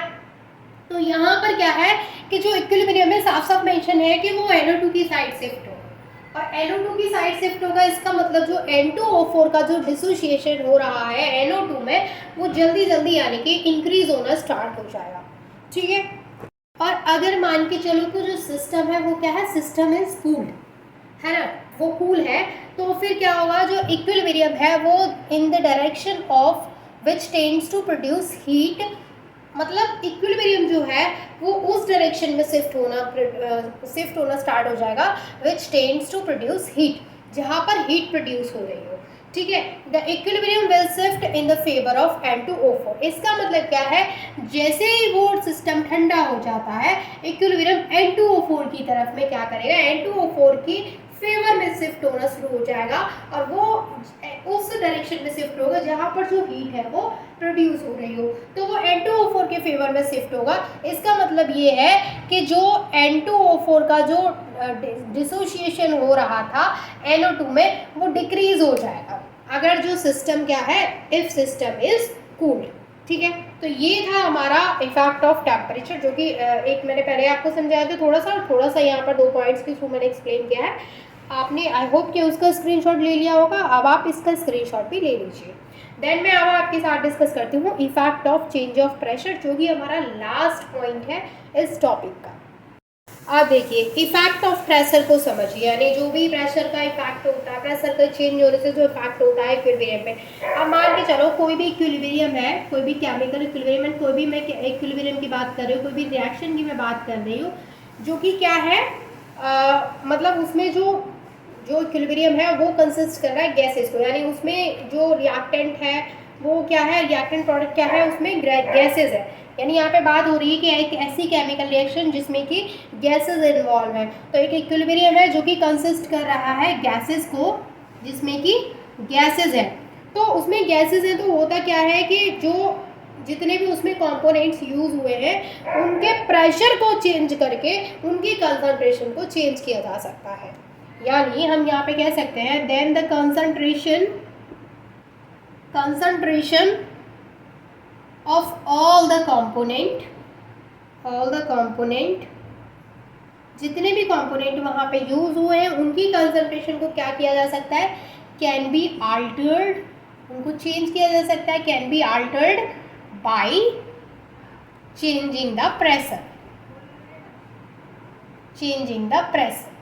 प्रेशर को चेंज करके उनको क्या किया जा सकता है भाई, उसकी जो कंसंट्रेशन है उसको चेंज किया जा सकता है, जो भी कंपोनेंट वहाँ पे यूज हुए हैं, अगर वो जो इक्विलिब्रियम है उसमें क्या है, गैसेस इन्वॉल्व है। तो यहाँ पर हम एक रिएक्शन कंसिडर करते हैं जिसमें कि वही सेम रिएक्शन ले लेते हैं, N2O4 कन्वर्ट हो रहा है 2NO2 में, और ये क्या है, गैसियस फेज में, और ये भी क्या है, गैसियस फेज में।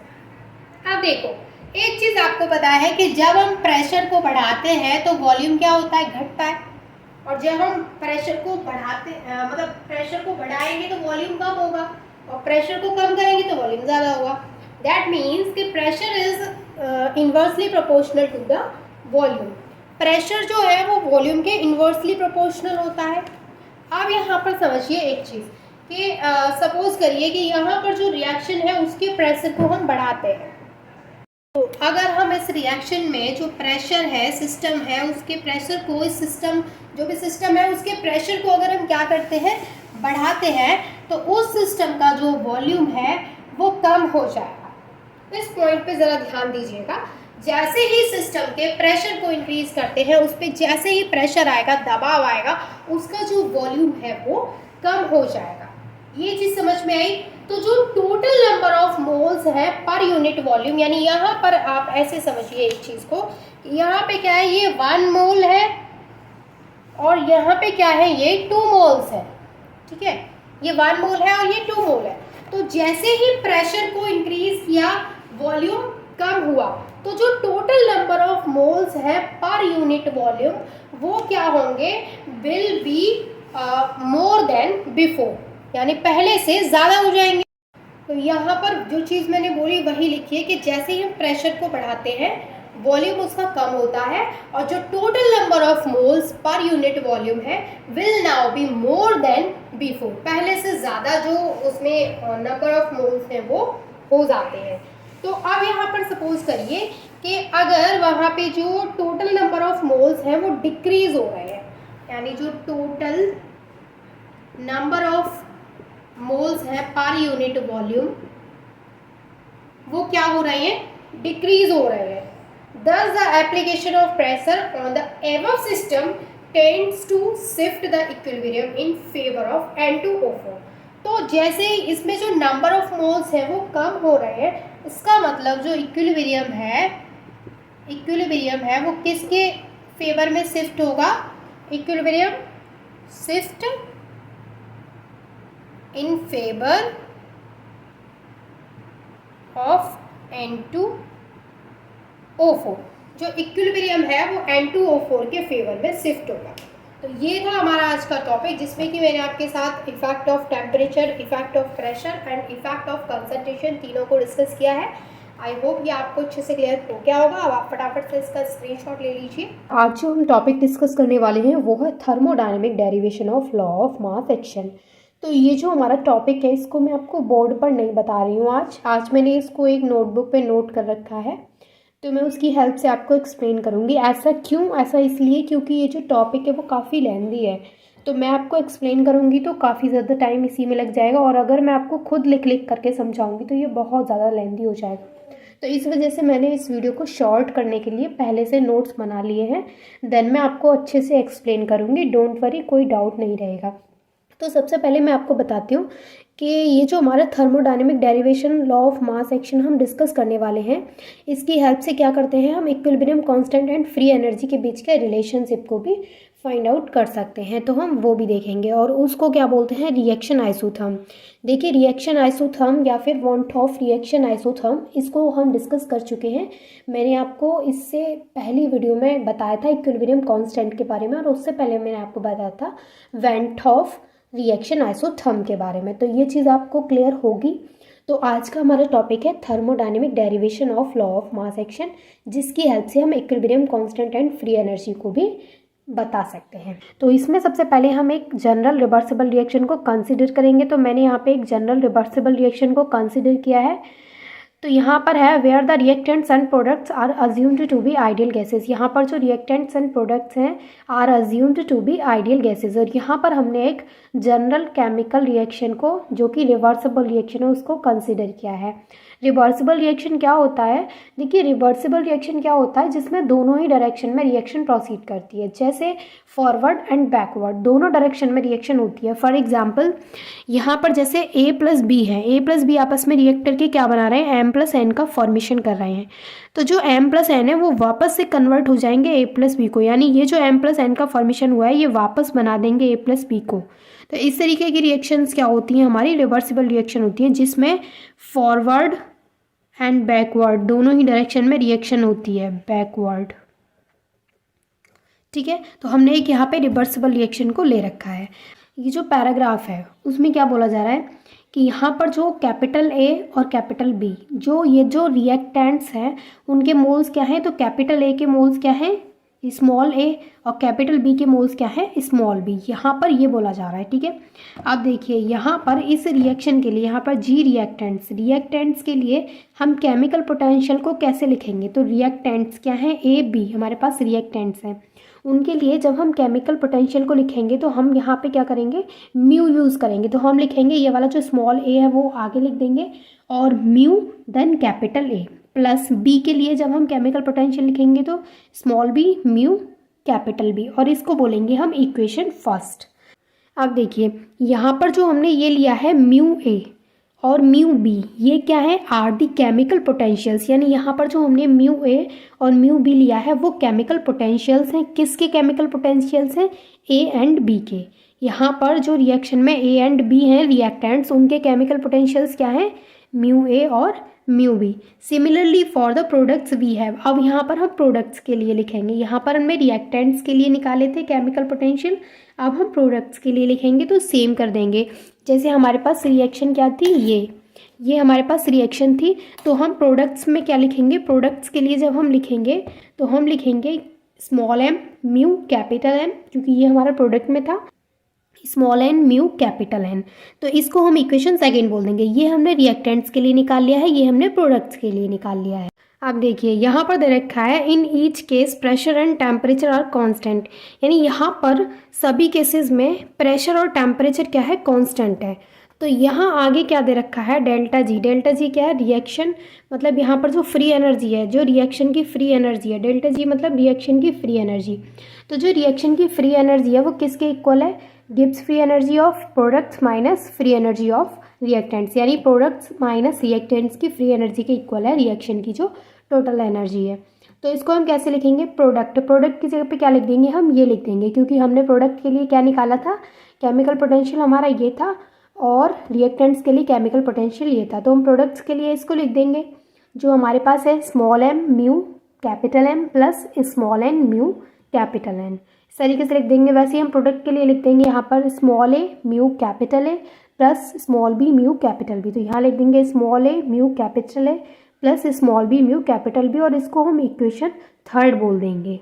आगे है at equilibrium delta G is equals to zero, यानी कि इक्विलिब्रियम पर जो डेल्टा जी होता है वो जीरो के इक्वल होता है, यानी डेल्टा जी इक्वल जीरो होता है इक्विलिब्रियम पर। तो हम क्या कर देंगे, वहाँ पर डेल्टा जी की जगह पे जो हमने लास्ट अभी रिएक्शन देखी थी वहाँ पर जो डेल्टा जी था उसकी जगह पे हम जीरो रख देंगे, तो हमारे पास ये आ जाएगी।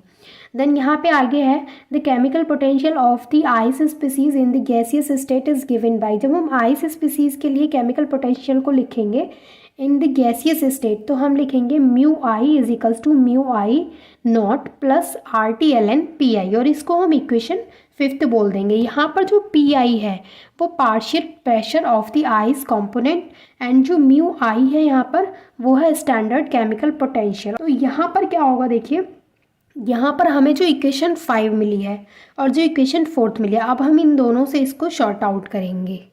यहाँ पर जो हमें इक्वेशन 4 मिली है, इक्वेशन 4 में क्या है म्यू, और यहाँ पर हमें म्यू की वैल्यू पता चल गई, तो हम इक्वेशन 4 में क्या करेंगे, हर जगह इस म्यू की वैल्यू को पुट कर देंगे। तो क्या होगा देखिए आगे, अब हम इसको करेंगे from equation 4th and 5th। जब हम इसको इक्वेशन 4th एंड 5th से करेंगे तो हम म्यू की वैल्यू को पुट कर देंगे। तो यहाँ पे जैसे कैपिटल एम है, कैपिटल एम जैसे हमारे पास इक्वेशन 4 जो थी उसमें देख सकते हैं आप, इक्वेशन 4 में है एम म्यू कैपिटल एम, तो हम म्यू की जगह पे क्या करेंगे, हम यहाँ से इक्वेशन 5th से उसकी वैल्यू को पुट कर देंगे। तो हम इस तरीके से वैल्यू को रख देंगे, तो यहाँ पे आ जाएगा mu not capital M plus R T L N. यहाँ पे पी आई था लेकिन अब हम एम के लिए लिख रहे हैं तो यहाँ पे पी एम कर देंगे। वैसे यहाँ पे हम लिखेंगे N mu not capital N plus R T L N P N, और माइनस करेंगे, देन हम लिखेंगे A mu naught A plus R T L N P A minus B mu naught B plus R T L N P B equal zero. हम मतलब जो mu की value है जो हमें इक्वेशन 5th से मिली थी उसको हम म्यू की वैल्यू को इक्वेशन 4 में हर जगह पुट कर देंगे। देन हम क्या करेंगे, देखिए अब हम इसका मल्टीप्लाई इसमें करेंगे और फिर इसमें करेंगे। तो हम इस तरीके से लिख सकते हैं, ये यहाँ पे इसका मल्टीप्लाई इसमें किया तो ये आ गया, इसका इसमें किया तो ये आ गया। वैसे ही सेम इसका इसमें करेंगे तो ये आ जाएगा, इसका इसमें करेंगे तो ये आ जाएगा। देन माइनस करेंगे, माइनस के सिंबल के बाद इसका इसमें करेंगे और इसका फिर इसमें करेंगे तो ये आ जाएगा, इसका इसमें करेंगे तो ये आ जाएगा, और बी का इसमें करेंगे तो B R T L N P B आ जाएगा और इक्वल ज़ीरो है। अब देखिए यहाँ पर नेक्स्ट क्या होगा, अब हमें जो यहाँ पे मिला है small m mu not capital M और यहाँ पे है small n mu not capital N, हम क्या करेंगे इन दोनों को, यानी ये जो दो मिले हैं हमें, इन दोनों को हम एक पास रख देंगे और इन दोनों को हम एक पास रख देंगे यहाँ। देन माइनस करेंगे, वैसे ही सेम इसको और इसको एक पास रख देंगे और इसको एक पास यहाँ रख देंगे और इक्वल ज़ीरो कर देंगे। अब देखिए यहाँ पर अब हम क्या करेंगे, यहाँ पर ये वाला जो है हमारे पास ये पार्ट, ये वाला पार्ट और ये वाला पार्ट, इन दोनों को हमने यहाँ लिख दिया है M R T L N P M N R T L N P N, ये हमने यहाँ लिख दिया। उसके अलावा ये पार्ट और ये पार्ट जो है उसको हमने यहाँ लिख दिया माइनस करके। देन हम इक्वल का सिंबल लगाएंगे, अब हम यहाँ से ज़ीरो जो आ रहा है इक्वल ज़ीरो इसको हटाएंगे और यहाँ पे इक्वल का सिंबल लगाएंगे माइनस।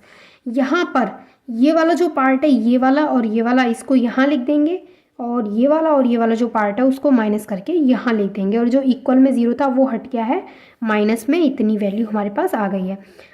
अब नेक्स्ट स्टेप हम क्या करेंगे, यहाँ पर जो हमारे पास स्मॉल एम दे रखा है उसको हम इस पी के ऊपर उसकी पावर बना देंगे, स्मॉल एन को इस पी की पावर बना देंगे, यहाँ पर जो स्मॉल है उसको इस पी की पावर बना देंगे, स्मॉल बी को इस पी की पावर बना देंगे। तो सेम लिख देंगे R T L N P की पावर एम, और यहाँ पर आ जाएगा ये कैपिटल एम। ऐसे ही सेम यहाँ पे आ जाएगा R T L N P की पावर स्मॉल एन एन। तो इसको हम इस तरीके से यहाँ तक लिख देंगे। देन ये वाली चीज़ों को हम यहाँ पर सेम लिख देंगे। यहाँ तक चीज़ें क्लियर हैं। अब हमने क्या किया है, जो R T L N P की पावर स्मॉल एम पी की पावर स्मॉल एन उसको इस एक तरफ लिख दिया है, और यानी कि जो हमारे पास रिएक्शन थी उसमें क्या किया है हमने, R T L N P की पावर स्मॉल एन और कैपिटल एम, फिर दोबारा से R T L N P की पावर स्मॉल एन और कैपिटल एन। तो हमने क्या किया, आर टी एल एन को कॉमन ले लिया है। ठीक है, तो आर टी एल एन मैंने एक तरफ ले लिया है, पी की power small m capital M और पी की पावर स्मॉल एन और नीचे कैपिटल एन, इन दोनों को एक तरफ ले लिया है। एज इट इज़ मैंने यहाँ पे कर दिया है। यहाँ पे मैंने क्या किया है, जो R T L N P की power small A capital A था और R T L N P की power small B capital B था, तो मैंने क्या किया है वहाँ से आर टी एल एन को कॉमन इधर और पी की power small A and capital A नीचे और पी की power small B and capital B नीचे, इस तरीके से लिख दिया है। और बाकी का सेम एज इट इज़ मैंने लिख दिया है। देखिए समझ में तभी आएगा जब आप खुद से इसको अपनी नोटबुक में करेंगे। ठीक है, जब आप फर्स्ट टाइम इसको देखेंगे तो जाहिर सी बात है आपको टफ लगेगा। देन आप इसको खुद से जैसे मैं बता रही हूँ वैसे आप इसको अपनी नोटबुक पे नोट कीजिए। देन आप इसको फिर से दोबारा बिना देखे करिए तो आपको अच्छे से क्लियर हो जाएगा। ठीक है, आगे इसमें क्या होगा, इसको हम कैसे लिख सकते हैं, जो आर टी एल एन है, जो आर टी एल एन है उसको मैंने यहाँ लिख दिया है, ये ऊपर लिख दिया है, और ये वाला पार्ट जो इतना देखिए ये वाला पार्ट तो यहाँ लिख दिया ऊपर, इसको हमने दोनों में से कॉमन ले लिया आर टी एल एन, और ये जो पार्ट है उसको नीचे लिख दिया अपॉन में, कोई प्रॉब्लम नहीं है यहाँ तक। ये जो वैल्यू है हमारी, अगर आपको याद हो इक्वेशन सेकंड, तो इक्वेशन सेकंड में ये वैल्यू किसके इक्वल थी, जी नॉट प्रोडक्ट के इक्वल थी। तो मैंने यहाँ पे जी नॉट प्रोडक्ट लिख दिया माइनस ये वाली जो वैल्यू थी इक्वेशन फर्स्ट में वो जी नॉट रिएक्टेंट्स की इक्वल थी, तो मैंने यहाँ पे लिख दिया जी नॉट रिएक्टेंट्स। यहाँ तक चीज़ें क्लियर है। अब यहाँ पर जो आर टी एल एन है उसको एज इट इज़ लिख देंगे और बाकी का ये भी एज इट इज़ यहाँ पे लिख देंगे। अगर आपको याद हो तो इक्वेशन थर्ड में हमने पढ़ा था delta G not is equals to G not product minus G not reactant, तो मतलब ये दोनों किसके इक्वल हैं, डेल्टा जी नॉट के। तो यहाँ पर ये हमें इक्वेशन 6 मिल गई है। अब ये जो इक्वेशन 6 हमें मिली है इसको हम इस तरीके से भी लिख सकते हैं, यानी इस फॉर्म में भी इसको हम लिख सकते हैं। यहाँ पर ये जो डेल्टा जी नॉट है वो इस टेम्परेचर पर डिपेंड करता है सिर्फ, क्योंकि आर यहाँ पर गैस कांस्टेंट है। अगर ये टेम्परेचर को यहाँ पे कांस्टेंट कर देते हैं तो ये जो राइट हैंड साइड की इक्वेशन 7 है वो कांस्टेंट हो जाएगी। ठीक है, तो जब ये इक्वेशन कांस्टेंट हो जाएगी तो हमें क्या मिलेगा, ये पार्ट तो हमें एज इट इज़ यहाँ मिल जाएगा और ये पार्ट हमारा कांस्टेंट हो जाएगा। तो कांस्टेंट की जगह हम क्या यूज़ कर लेंगे, के पी क्या है, कांस्टेंट। तो ये हमें मिलेगी इक्वेशन 8। यहाँ पर जो हमें इक्वेशन 8 मिली है इसको लॉ ऑफ केमिकल इक्विलिब्रियम कहते हैं। देखिए मैंने जब लास्ट वीडियो में आपको इक्विलिब्रियम कांस्टेंट पढ़ाया था तो वहाँ मैंने आपको लॉ ऑफ केमिकल इक्विलिब्रियम के बारे में बहुत ही अच्छे तरीके से बताया था। अगर आपको नहीं पता है तो आप जाकर के चेक कर लीजिए, पता है तो बहुत अच्छी बात है। अब क्या करेंगे हम यहाँ पे फ्रॉम इक्वेशन 6 एंड 8, यहाँ पर हम इक्वेशन 6 और 8 से करेंगे। तो देखिए इक्वेशन 6 क्या है, इक्वेशन 6 है हमारे पास ये और इक्वेशन 8 है हमारे पास ये। तो जो इक्वेशन 6 है उसमें हम इतने की जगह पे क्या रख देंगे, ये किसके इक्वल है, ये इतना पार्ट इक्वेशन 6 में इक्वल है इस के पी के। तो यहाँ पर इक्वेशन 6 में हम इसकी जगह पे के पी रख देंगे। तो इन दोनों इक्वेशन से जब हम इसको करेंगे तो R T L N same करेंगे और इतना पार्ट जो इक्वेशन 6 में था उसकी जगह पे हमने के पी लिख दिया है is equals to minus delta G not. इसको हम रीअरेंज करके करेंगे तो ये इक्वेशन 9 हम इस तरीके से मिल गई है।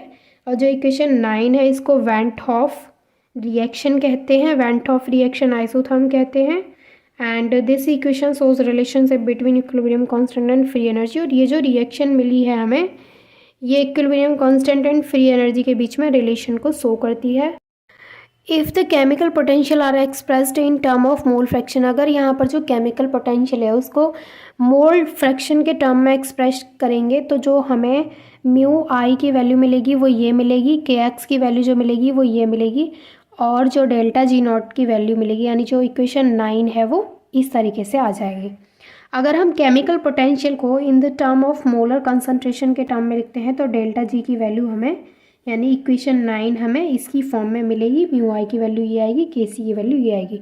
तो यही था thermodynamic derivation of law of mass action event of isotherm, या फिर उसी को हम बोलते हैं रिएक्शन आइसोथर्म। तो दोनों का जो मतलब नेम जो है इसका, वो वेंट ऑफ आइसोथर्म भी बोलते हैं, रिएक्शन आइसोथर्म भी बोलते हैं। तो कंफ्यूज नहीं होना है, कोई भी नाम से पूछा जा सकता है। तो क्या होता है ये आज मैं वो आपके साथ डिस्कस करने वाली हूँ। तो यहाँ पर सबसे पहले देखिए, इसको समझने के लिए हम एक रिवर्सिबल रिएक्शन को कंसिडर करेंगे यहाँ पर। एंड आप सभी को पता है कि रिवर्सिबल रिएक्शंस कौन सी होती है, जिसमें कि प्रोडक्ट रिएक्टेंट में और रिएक्टेंट प्रोडक्ट में कन्वर्ट हो जाता है। यानी फॉरवर्ड एंड बैकवर्ड जब दोनों डायरेक्शन में रिएक्शन होती है, that means reaction is reversible reaction, right. ये मैं ऑलरेडी बता चुकी हूँ अपने जो प्रीवियस वीडियोस रहे हैं उनमें। और एक और चीज़ आपको बता देती हूँ कि इसमें ये सारी जो चीज़ें आपको पढ़ने को मिल रही हैं, वो सारी चीज़ें मैं ऑलरेडी जो Gibbs free energy and equilibrium constant के बीच में, यानी कि जो free energy and equilibrium constant मैंने आपको बताया था, उनके बीच में जो रिलेशनशिप बताई थी, उसमें मैं ऑलरेडी आपको बता चुकी हूँ कि इन सब का क्या मतलब है।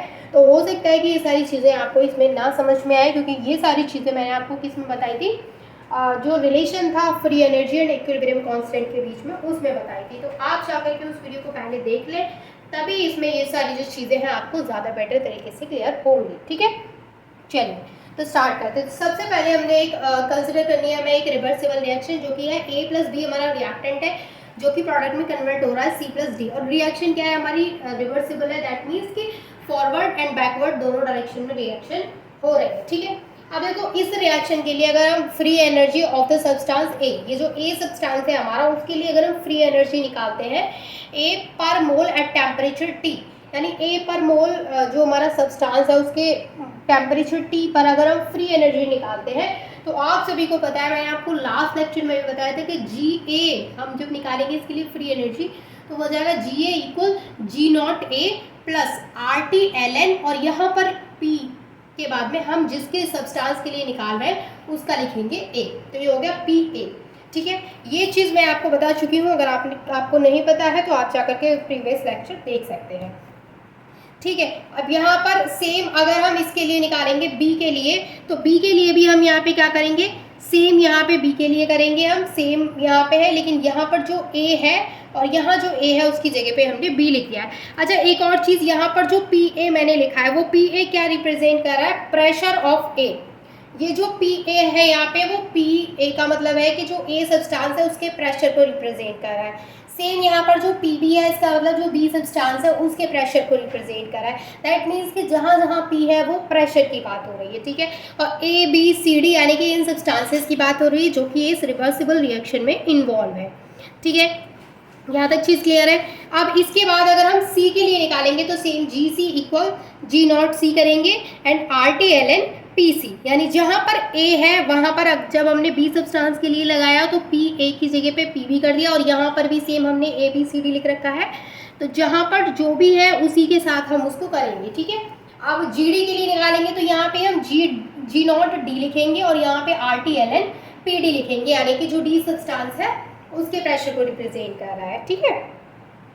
अब देखिए, आपको एक चीज़ पता है कि जब भी हम चेंज इन फ्री एनर्जी निकाल रहे हैं, change in Gibbs free energy निकालते हैं, तो हम कैसे निकालते हैं चेंज, जब भी हम किसी भी चीज़ में चेंज निकालते हैं तो मैंने आपको हमेशा बताया है कि उसके आगे हम डेल्टा लगाते हैं। डेल्टा का मतलब है कि जो उसमें चेंजिंग आ रही है रिएक्टेंट से प्रोडक्ट में या प्रोडक्ट से रिएक्टेंट में कन्वर्ट होने में, हम उसको निकाल रहे हैं, मतलब जो भी चेंजिंग आ रही है उसमें।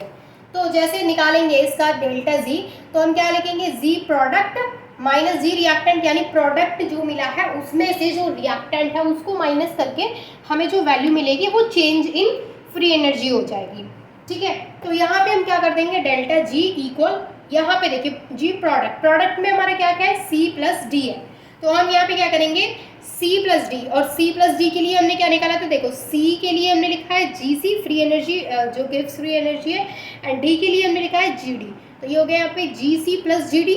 सेम रिएक्टेंट के लिए निकालेंगे तो रिएक्टेंट है हमारा A प्लस B, और रिएक्टेंट के लिए हमने क्या लिखा था GA, तो ये आ गया, एंड GB, तो ये इस तरीके से हमने इसको लिख लिया है। अब इसके बाद देखो डेल्टा जी, तो यहाँ पे एज इट इज अब हम क्या करेंगे, GC GD GA GB इन सभी की वैल्यूज़ को यहाँ पे पुट कर देंगे। तो इन सभी की वैल्यूज़ कहाँ से मिलेंगी हमें, यहाँ से। तो GC की जगह पे क्या वैल्यू आएगी, ये वाली वैल्यू आएगी G0C प्लस RT-ln PC, तो GC की जगह पे हमने ये वैल्यू रख दी, प्लस फिर GD की जगह पे हम ये वाली वैल्यू यहाँ पे रख दी, ठीक है।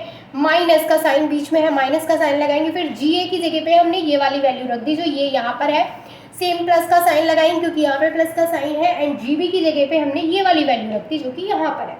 इतनी चीज़ समझ में आ रही है, सिर्फ वैल्यूज़ को पुट करना है, आपको देखने की ज़रूरत नहीं है, खुद से करिए। वैल्यूज़ यहाँ पर लिख रखी हैं और खुद से इसको लिखिए। इसके बाद क्या करना है, delta G as it is हमारा आगे से आ रहा है, तो यहाँ पे हम क्या करेंगे, ये जो GC, GD, GA, GB है इनको एक तरफ ले लेंगे और जो RTLN है उसको इधर कर देंगे। तो RTLN को एक तरफ ले लिया है and GC, GD, GA, GB को एक तरफ ले लिया है।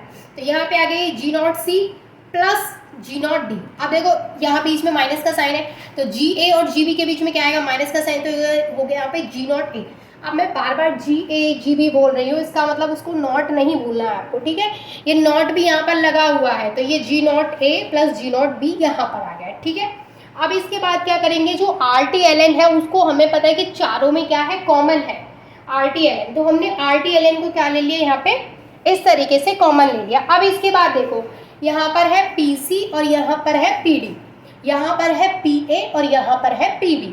अब मैंने क्या किया है इसको कि जो PC और PD है उसको ऊपर लिखा है, और जबकि दोनों के बीच में प्लस का साइन था लेकिन मैंने मल्टीप्लाई का साइन लगाया है।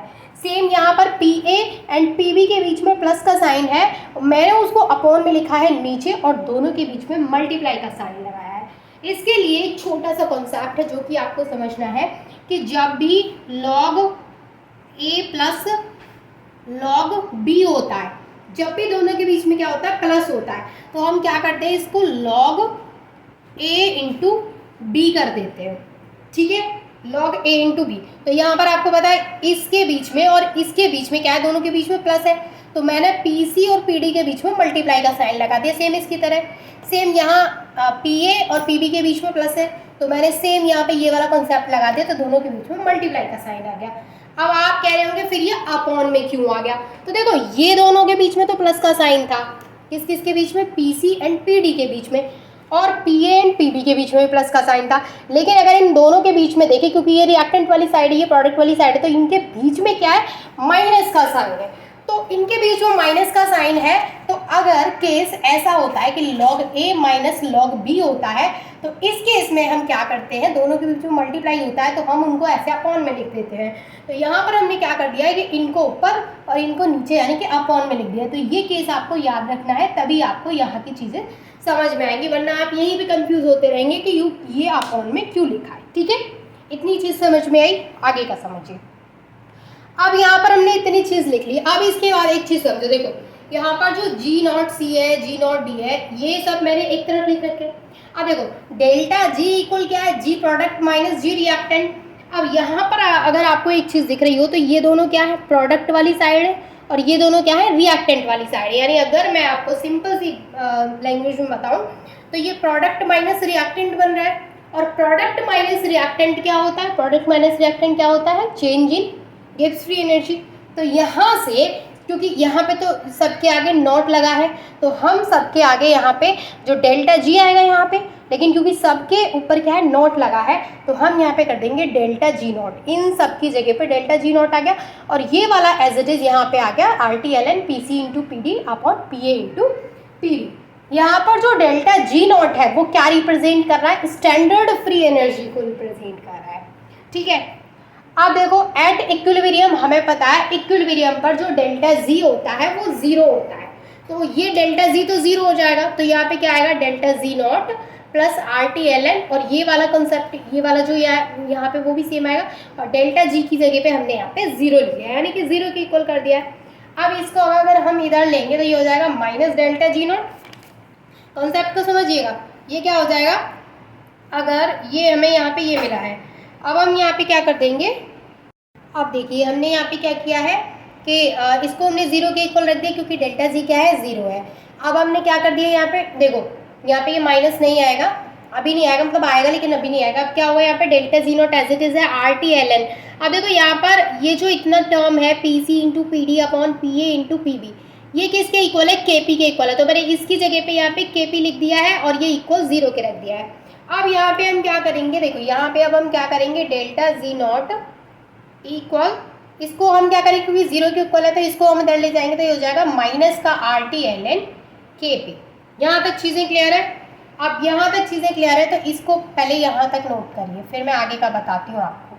ये जो हमें डेल्टा जी नॉट की वैल्यू मिली है, इसको हम इस इक्वेशन में पुट करेंगे, जो कि इसको बोल दीजिए इक्वेशन 2, इसको इक्वेशन 2 बोल दीजिए। तो इस इक्वेशन 2 में हम क्या करेंगे, इस वैल्यू को पुट करेंगे। तो फटाफट से पहले आप इसका स्क्रीनशॉट ले लीजिए, ठीक है, ले लिया। चलिए अब मैं यहाँ से इसको हटा देती हूँ, मैंने यहाँ से इसको हटा दिया है,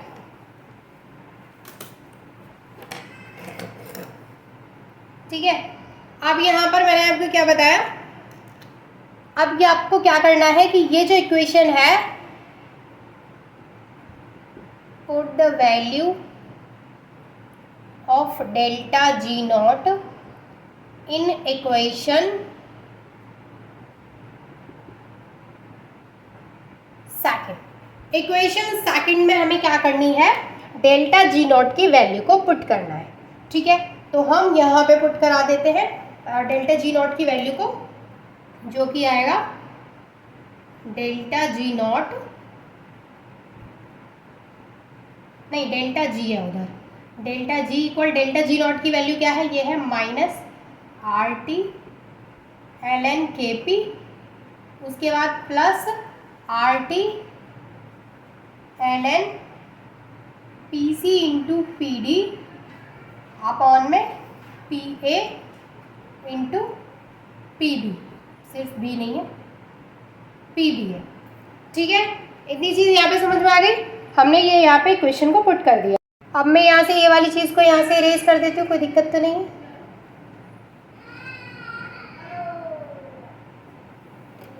देखिए ये हमने यहाँ से अब हटा दिया, ठीक है।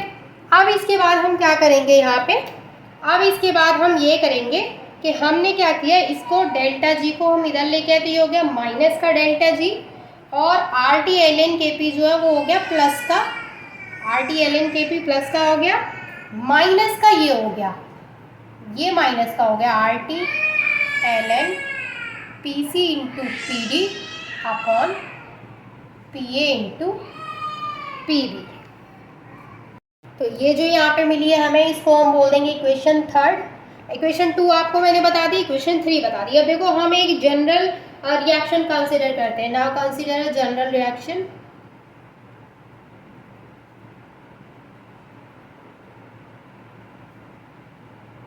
हमने एक जनरल रिएक्शन यहाँ पे कंसीडर कर ली, जो कि है N1A प्लस N2B, और प्रोडक्ट में यहाँ पे मान के चलो और भी रिएक्टेंट हो सकते हैं जो कि प्रोडक्ट में कन्वर्ट हो रहे हैं, N3C प्लस N4D, और भी आगे हो सकते हैं प्लस लगा के, ठीक है। अब इसके लिए हम सेम प्रोसीजर फॉलो करेंगे, क्योंकि अभी मैं आपको ये वाला एग्जांपल इसलिए करा रही ताकि आपको पहले वाले की प्रैक्टिस हो जाए। तो सेम यहाँ पे हम प्रोसीजर फॉलो करेंगे इसके लिए।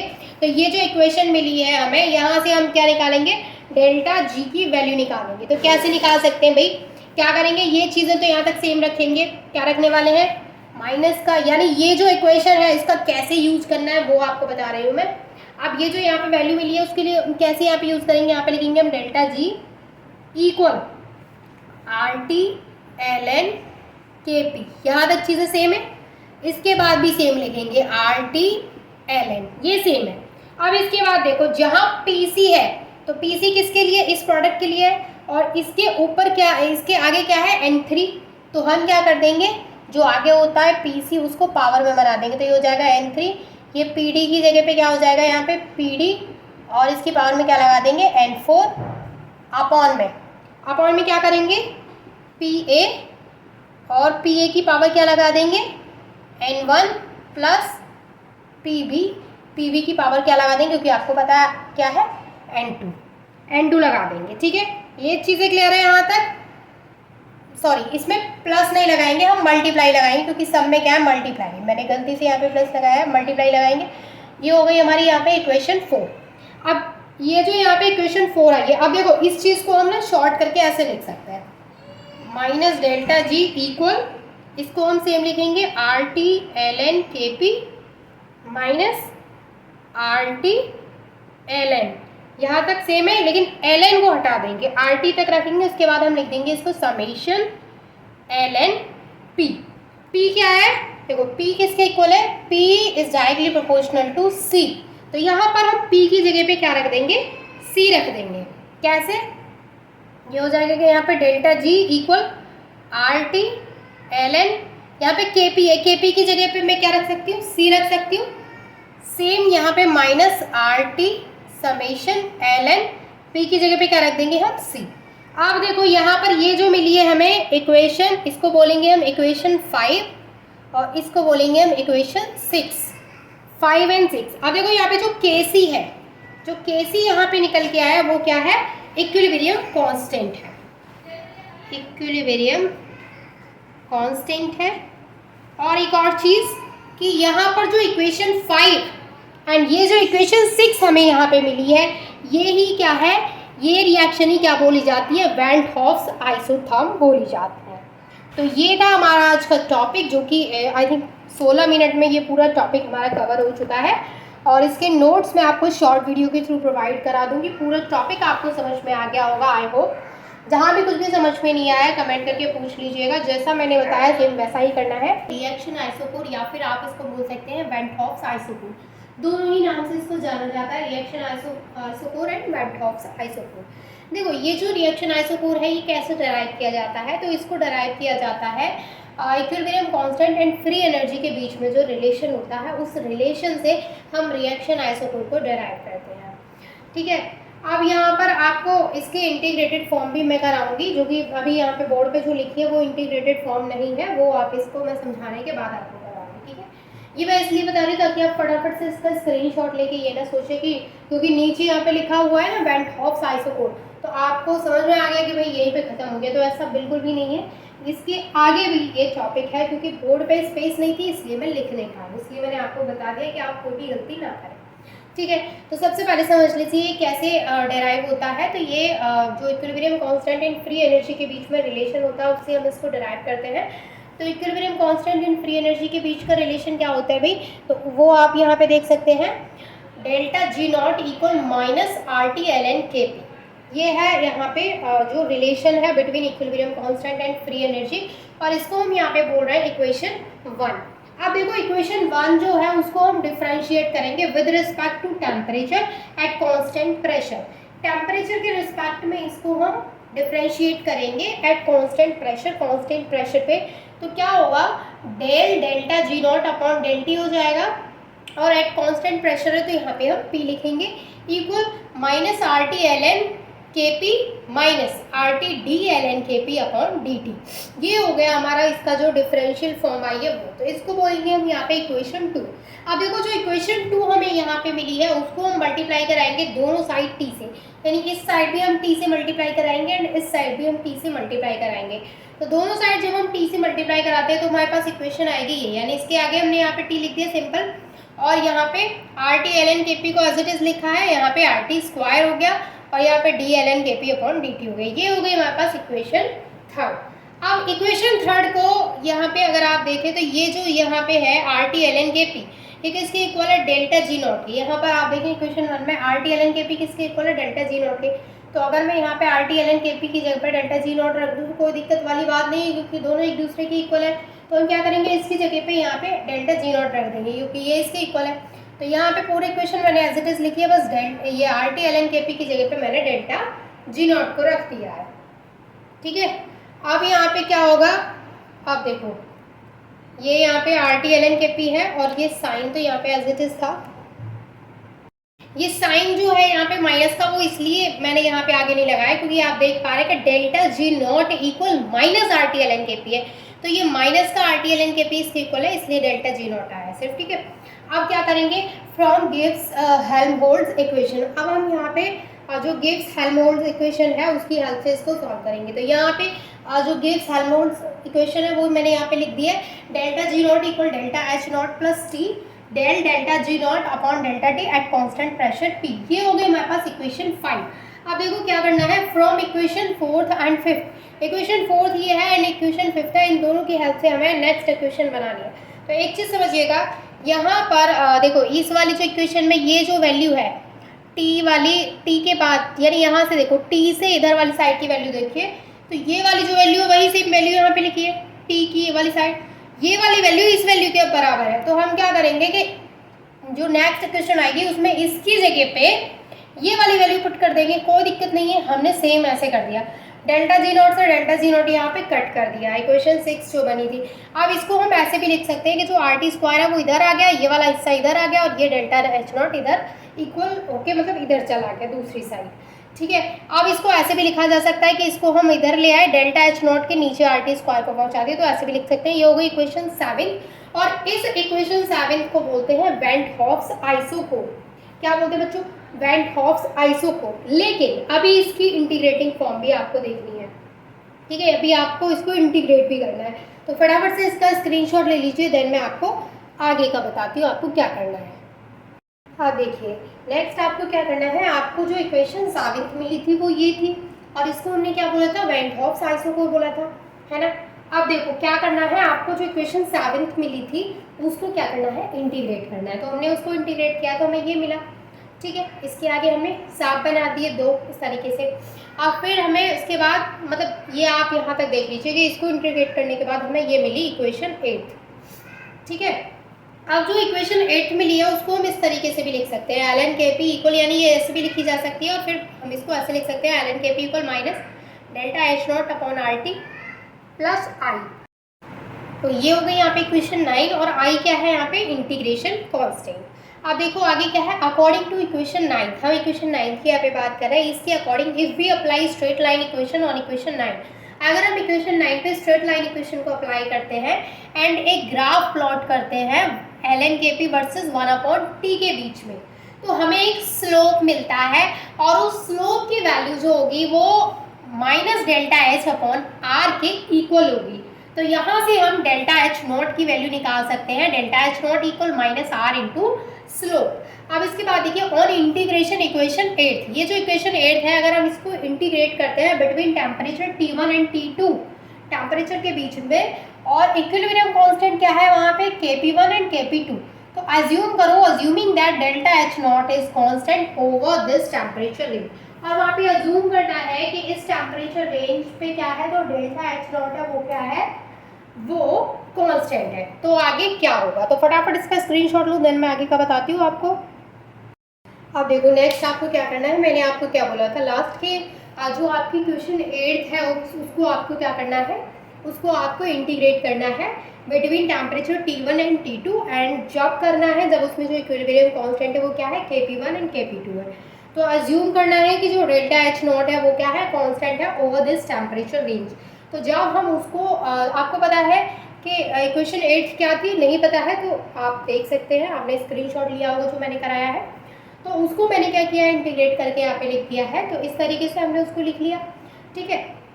अब एक सेकेंड, ये जो मैंने यहाँ पे इक्वेशन 8 लिखा है, ये इक्वेशन 8 नहीं है, क्योंकि इक्वेशन 8 क्या थी, इक्वेशन 8 दूसरी थी और हमने इक्वेशन 8 मतलब इक्वेशन 8 थी तो यही, लेकिन ये उसकी इंटीग्रेशन फॉर्म है, ये मैंने उसको इंटीग्रेट किया है तब है। तो टेम्परेचर T1 एंड T2 पे इंटीग्रेट किया है और इक्विलिब्रियम कांस्टेंट जो वहाँ पे रखा गया है वो Kp1 एंड Kp2। तो इस तरीके से हमारी जो इक्वेशन 8 थी उसको इंटीग्रेट कर देंगे तो हमें ये मिलेगा। और यहाँ पर ये जो है delta H not upon R, ये क्या है भाई, ये कांस्टेंट है, इसको हम ऐसे भी लिख सकते हैं।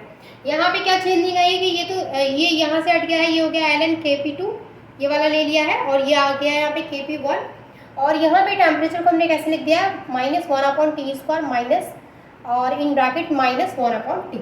अब इसको हम एक और तरीके से लिख सकते हैं कि यहाँ पर ये तो हमने सेम लिख दिया है, इसको हम टेम्परेचर को ऐसे लिख सकते हैं T1 T2 मल्टीप्लाई में है और T2 माइनस T1 है। तो ये इक्वेशन यहाँ पे हमें 10th मिली है और ये इक्वेशन 10th ही क्या है, this is integrated van't Hoff equation. जो क्लॉजियस-क्लैपेरॉन इक्वेशन है वो क्या होती है, तो देखो जो क्लैपेरॉन इक्वेशन होती है उसकी इंटीग्रेटेड फॉर्म होती है और किसके लिए होती है, लिक्विड वेपर इक्विलिब्रियम के लिए होती है, यानी लिक्विड वेपर इक्विलिब्रियम के लिए होती है ये, और क्लैपेरॉन इक्वेशन की इंटीग्रेटेड फॉर्म होती है, ठीक है। अब देखो जो क्लैपेरॉन इक्वेशन होती है लिक्विड वेपर इक्विलिब्रियम के लिए वो होती है ये जो इक्वेशन 1 आपको दिख रही है, dp/dt equal delta H VAP upon T Vg minus VL। अच्छा, ये Vg क्या है, VL क्या है, डोंट वरी, अभी मैं आपको क्लियर करा दूंगी। अभी सिर्फ इतनी सी चीज़ समझिए कि ये जो इक्वेशन है वो लिक्विड वेपर जो इक्विलिब्रियम है उसके लिए है। तो G जो है बेसिकली वो वेपर मीडियम के लिए जा रहा है, क्योंकि G फॉर गैसियस यानी वेपर की बात हो रही है, और L जो है वो लिक्विड का जो वॉल्यूम है उसकी बात हो रही है। अब देखो जनरली क्या होता है, इसको हम इक्वेशन 1 बोल देंगे। जनरली होता क्या है कि ये तो आपको पता चल गया कि ये जो क्लेपेरॉन इक्वेशन है उसका जो वो है, जो क्लेपेरॉन इक्वेशन क्या होती है वो मैंने यहाँ पे लिखी क्वेश्चन 1 में। अब देखो होता क्या है कि जो मोलर वॉल्यूम होता है किसी भी सब्सटेंस का, वो उसकी वेपर स्टेट में ज़्यादा होता है एज कंपेयर टू उसकी जो लिक्विड स्टेट होती है। यानी कि ऐसे समझिए कि अगर कोई भी सब्सटेंस है, अगर वो अपनी वेपर स्टेट में है तो उसका जो मोलर वॉल्यूम है उसकी वैल्यू क्या होगी, ज़्यादा होगी। और अगर वही सब्सटेंस अपनी लिक्विड स्टेट में है तो उसके जो मोलर वॉल्यूम की वैल्यू होगी वो कम होगी। अब जैसे इस चीज़ को एक एग्जांपल लेके समझे, तो इन केस ऑफ वाटर, अगर हम यहाँ पे वाटर का एग्जांपल लेके चलते हैं, अब इसका एग्जांपल कैसे आप समझेंगे, यहाँ पर देखिए जो हम ये वाली जो बात कर रहे हैं वैल्यू ऑफ Vg मतलब कि वाटर की गैसियस स्टेट यानी वेपर स्टेट की बात हो रही है, और टेम्परेचर 100 डिग्री सेल्सियस टेम्परेचर पर उसका जो मोलर वॉल्यूम की वैल्यू है वो ये है। जबकि अगर देखा गया कि वाटर की जो लिक्विड स्टेट है उसमें उसकी मोलर वॉल्यूम की वैल्यू क्या है, तो सिर्फ is only a little more than 80 है, यानी थोड़ा बहुत ज़्यादा हो गया, यानी अप्रॉक्सीमेटली वैल्यू जो है वो आपको यहाँ पे दिख रही है। तो यहाँ पे आप साफ साफ देख सकते हैं कि जो वाटर की जो मोलर वैल्यू है लिक्विड स्टेट में वो कम है, और जो वाटर की मोलर वैल्यू है वेपर स्टेट में, गैसेस स्टेट में, वो ज़्यादा है। तो ये बात यहाँ पे जो बोली गई है वो इस एग्जाम्पल से प्रूफ हो रही है। अब देखो इक्वेशन 1 को ऐसे भी लिखा जा सकता है, क्योंकि हमें पता चला कि जो Vg है उसकी वैल्यू VL से ज़्यादा है, तो हमने क्या कर दिया, यहाँ पे VL को इग्नोर करके उसकी जगह पे Vg ही लिखा रहने दिया। तो ये यहाँ पे जो VL था वो हटा दिया है, इक्वेशन 2 हमारे पास आ गई है। तो आप फटाफट से इस इक्वेशन 2 तक का यहाँ पे स्क्रीनशॉट लीजिए, देन मैं आगे का आपके साथ डिस्कस करती हूँ। अब आगे का समझिए, इक्वेशन 2 तक आपको सारी चीज़ें क्लियर थी। इक्वेशन 2 हमें ये मिली थी, ठीक है। इक्वेशन 2 के बाद देखिए जो आइडियल गैस इक्वेशन होती है फॉर 1 मोल वो होती है PV इक्वल RT। तो यहाँ पर हमने V को इधर निकाल लिया और RT के नीचे P को भेज दिया, तो RT अपॉन P हो गया। और यहाँ पे V की जगह पे हमने क्या रखा है, Vg रखा है, क्योंकि हम गैसियस स्टेट यानी वेपर स्टेट को ले रहे थे, ठीक है। हैज़ इक्वेशन सेकंड बिकम्स, तो जो इक्वेशन सेकंड है, अब यहाँ से हमें Vg की जो वैल्यू मिली है उस Vg की वैल्यू को हम इक्वेशन सेकंड में पुट कर देंगे। तो यहाँ पर जब हमने इसमें वैल्यू को पुट कर दिया तो हमें ये वैल्यू मिलेगी, यानी यहाँ पर जो T के पास जो Vg है उसकी जगह पे आएगा RT upon P। RT upon P जब यहाँ आएगा तो P ऊपर चला जाएगा, RT इसके नीचे आ जाएगा, तो इस तरीके से हम उसको लिख देंगे। इसको एक और तरीके से ऐसे भी लिख सकते हैं और इसको ऐसे भी लिख सकते हैं। ये मैंने और करके लिख रखा है, यानी कि आप इनको इनमें से किसी भी तरीके से लिख सकते हैं, आपको पता होना चाहिए। और इसको इस तरीके से भी लिखा जा सकता है, ठीक है, क्योंकि सभी को मैंने और करके लिखा है। और ये जो मिली है हमें, ये हो गई इक्वेशन 4। अब यहाँ पे अज्यूम करो, assuming that delta H we remain constant over a small range of temperature, यानी यहाँ पे अज्यूम करना है कि जो डेल्टा एच वी है वो क्या है, रिमेन कांस्टेंट है over a small range of temperature. तो हमें यहाँ से क्या मिलेगा, DlnP, और ये हमारा यहाँ पे एस एच एस है, यानी यहाँ पे जो T है वो जो T² है वो इधर आ गया, और जो DT है वो इधर आ गया इस तरीके से। ये यहाँ से DT इधर आ गया और ये जो T² है वो इधर आ गया इस तरीके से। अब यहाँ पे हमने इसका इंटीग्रेशन कर दिया, जब इसको इंटीग्रेट किया तो हमें ये मिल गई यहाँ पे इक्वेशन 5। इक्वेशन 5 जो मिली है उसको हम इस तरीके से भी लिख सकते हैं। यहाँ तक कितनी बात क्लियर है, तो मैं आगे का कॉन्सेप्ट आपके साथ डिस्कस करती हूँ, आप फटाफट से इसका स्क्रीनशॉट ले लीजिए। जो यहाँ पे इक्वेशन 5 मैंने आपको बताई है, इसको थोड़ा ध्यान से देखिएगा। यहाँ पे जो DlnP है, delta H VAP upon R, और यहाँ पे फिर हमने इस तरीके से बनाया DT अपॉन T²। तो जो भी हमने ये इंटीग्रेटेड फॉर्म दिखाई जा रही है यहाँ पे, अभी इसका आगे क्या होगा वो मैं आपको बताऊंगी, इसको थोड़ा सा ध्यान से देखिएगा, ठीक है। देखो भाई, अब हमने इक्वेशन 5 तक का यहाँ पे डिस्कस कर लिया था। इक्वेशन 5 मैंने आपको बता दिया था, यही था हमारा इक्वेशन 5। मैंने आपको बोला था कि इक्वेशन 5 को थोड़ा ध्यान से देखिएगा, तो ये इक्वेशन 5 है यहाँ पे। अब देखो इक्वेशन 5 जो है उसको दोबारा से इंटीग्रेट किया जा सकता है between limits of pressure P1 and P2, यानी जो प्रेशर की लिमिट्स हैं उसके बीच में वो P1 एंड P2 रख के और उसी के corresponding temperature T1 and T2 रख के जो इक्वेशन 5 है उसको फिर से इंटीग्रेट कर सकते हैं, यानी उसको इंटीग्रेट कर सकते हैं।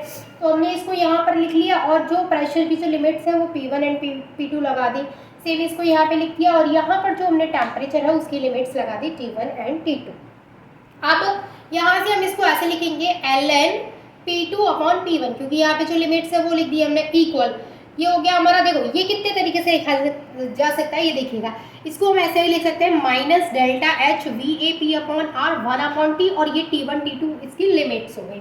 इसको इतना भी लिख सकते हैं हम, या फिर इसको इतने वाले हिस्से को यहाँ से हटा दें, ये जो इतना हिस्सा इसको हटा के हम इसको इतना भी लिख सकते हैं, क्योंकि ये जो हिस्सा है वो इसके इक्वल है।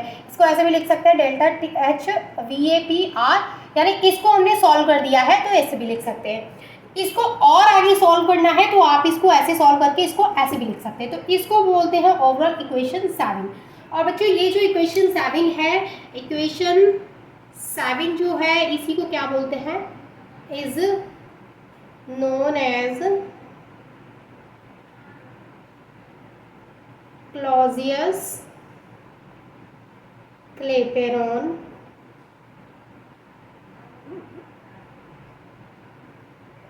इक्वेशन।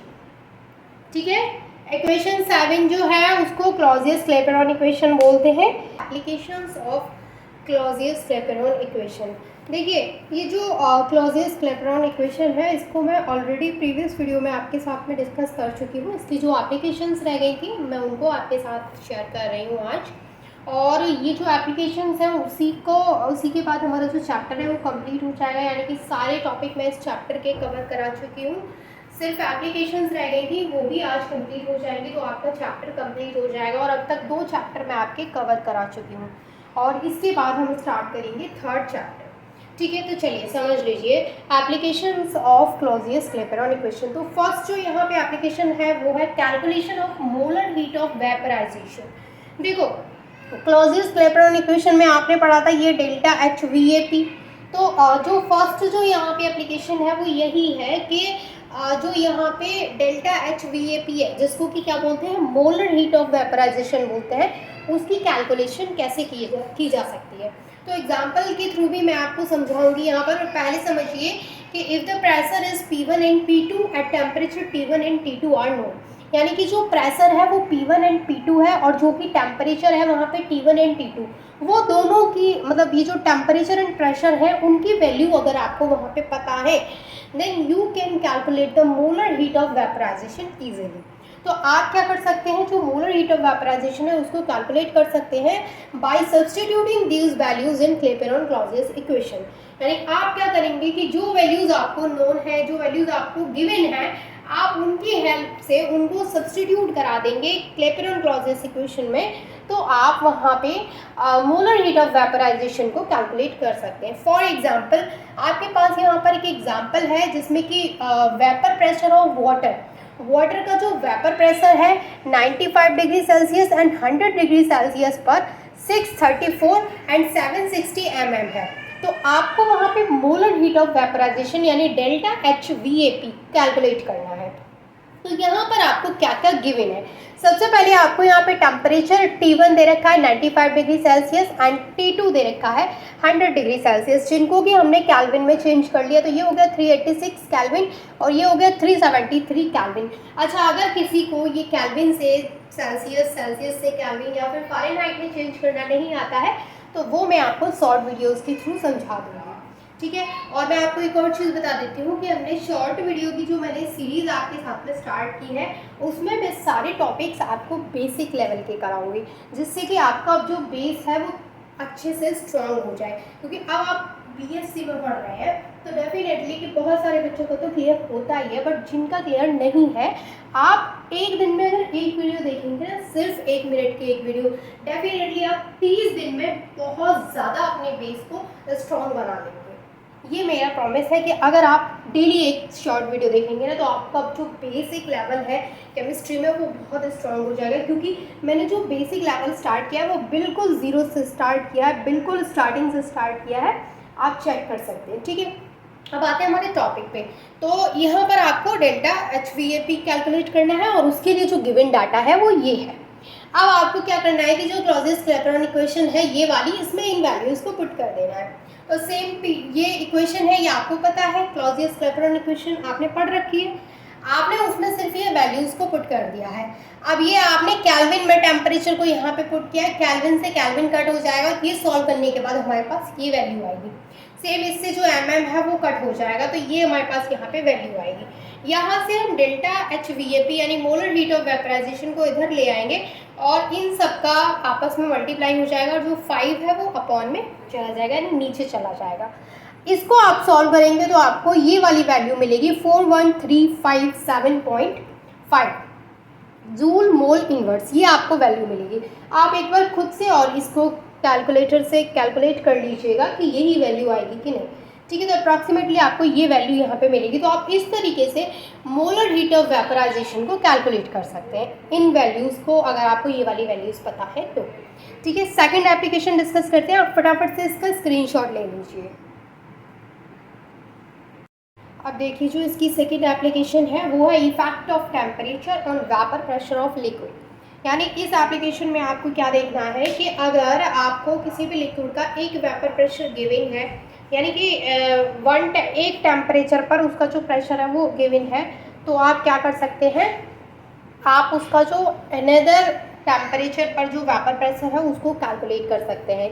यही चीज़ बोली गई, ये vapour pressure of liquid at one temperature is known then another temperature can be calculated, यानी अनदर टेम्परेचर पर जो उसका वाटर वेपर प्रेशर होगा उसको आप कैलकुलेट कर सकते हैं।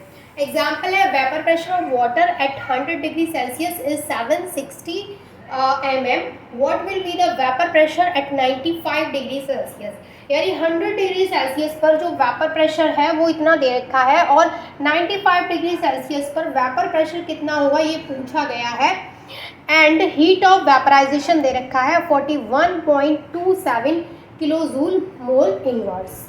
अब यहाँ पर देखिए डेल्टा HVAP दे रखा है, यानी क्या क्या गिवन है वो देख लीजिए। डेल्टा HVAP दे रखा है यानी मोलर हीट ऑफ वेपराइजेशन की वैल्यू दे रखी है किलोजूल मोल इनवर्स में, उसको आपने कन्वर्ट कर लिया जूल मोल इनवर्स में। ठीक है, टेम्परेचर आपका ये T1 100 डिग्री सेल्सियस है, T2 95 डिग्री सेल्सियस है, दोनों को केल्विन में कन्वर्ट कर लिया है। और प्रेशर जो है वो 760 mm है P1, और P2 आपको कैलकुलेट करना है। तो सेम इक्वेशन यहाँ पर लगा दी है, बाकी की सारी चीज़ें एज इट इज़ रख देंगे, P2 की जगह को खाली छोड़ देंगे। ठीक है, फिर यहाँ से हम P2 की वैल्यू को कैलकुलेट करेंगे तो इस तरीके से आएगा। देखो, आप जब इसको शॉर्ट आउट करेंगे तो आपको ये वैल्यू मिलेगी, आप करके देखिए। और फिर आप यहाँ से क्या करेंगे कि इसको इधर रख देंगे और ये जो वैल्यू मिली है इसको इधर ले जाएंगे और ये वाली वैल्यू आपको ये सॉल्व करने के बाद मिली है। अब यहाँ से जब आप P2 की वैल्यू निकालेंगे तो आपका जो आंसर आएगा वो आएगा 632.2 mm। तो ये थी आपकी एप्लीकेशंस ऑफ क्लॉजियस-क्लैपेरॉन इक्वेशन, आप इसका स्क्रीनशॉट ले सकते हैं। एंड इसी के साथ हमारा जो चैप्टर है वो ख़त्म हो गया है। आई होप कि पूरा चैप्टर आपको अच्छे से क्लियर हो गया होगा। कहीं भी कोई डाउट है तो पूछ लीजिएगा, और पूरे चैप्टर के जो नोट्स हैं वो आपको टेलीग्राम पे कल तक मिल जाएंगे, क्योंकि मैं हमेशा बोलती हूँ कि चैप्टर कंप्लीट होने के बाद विद इन 1 डे आपको जो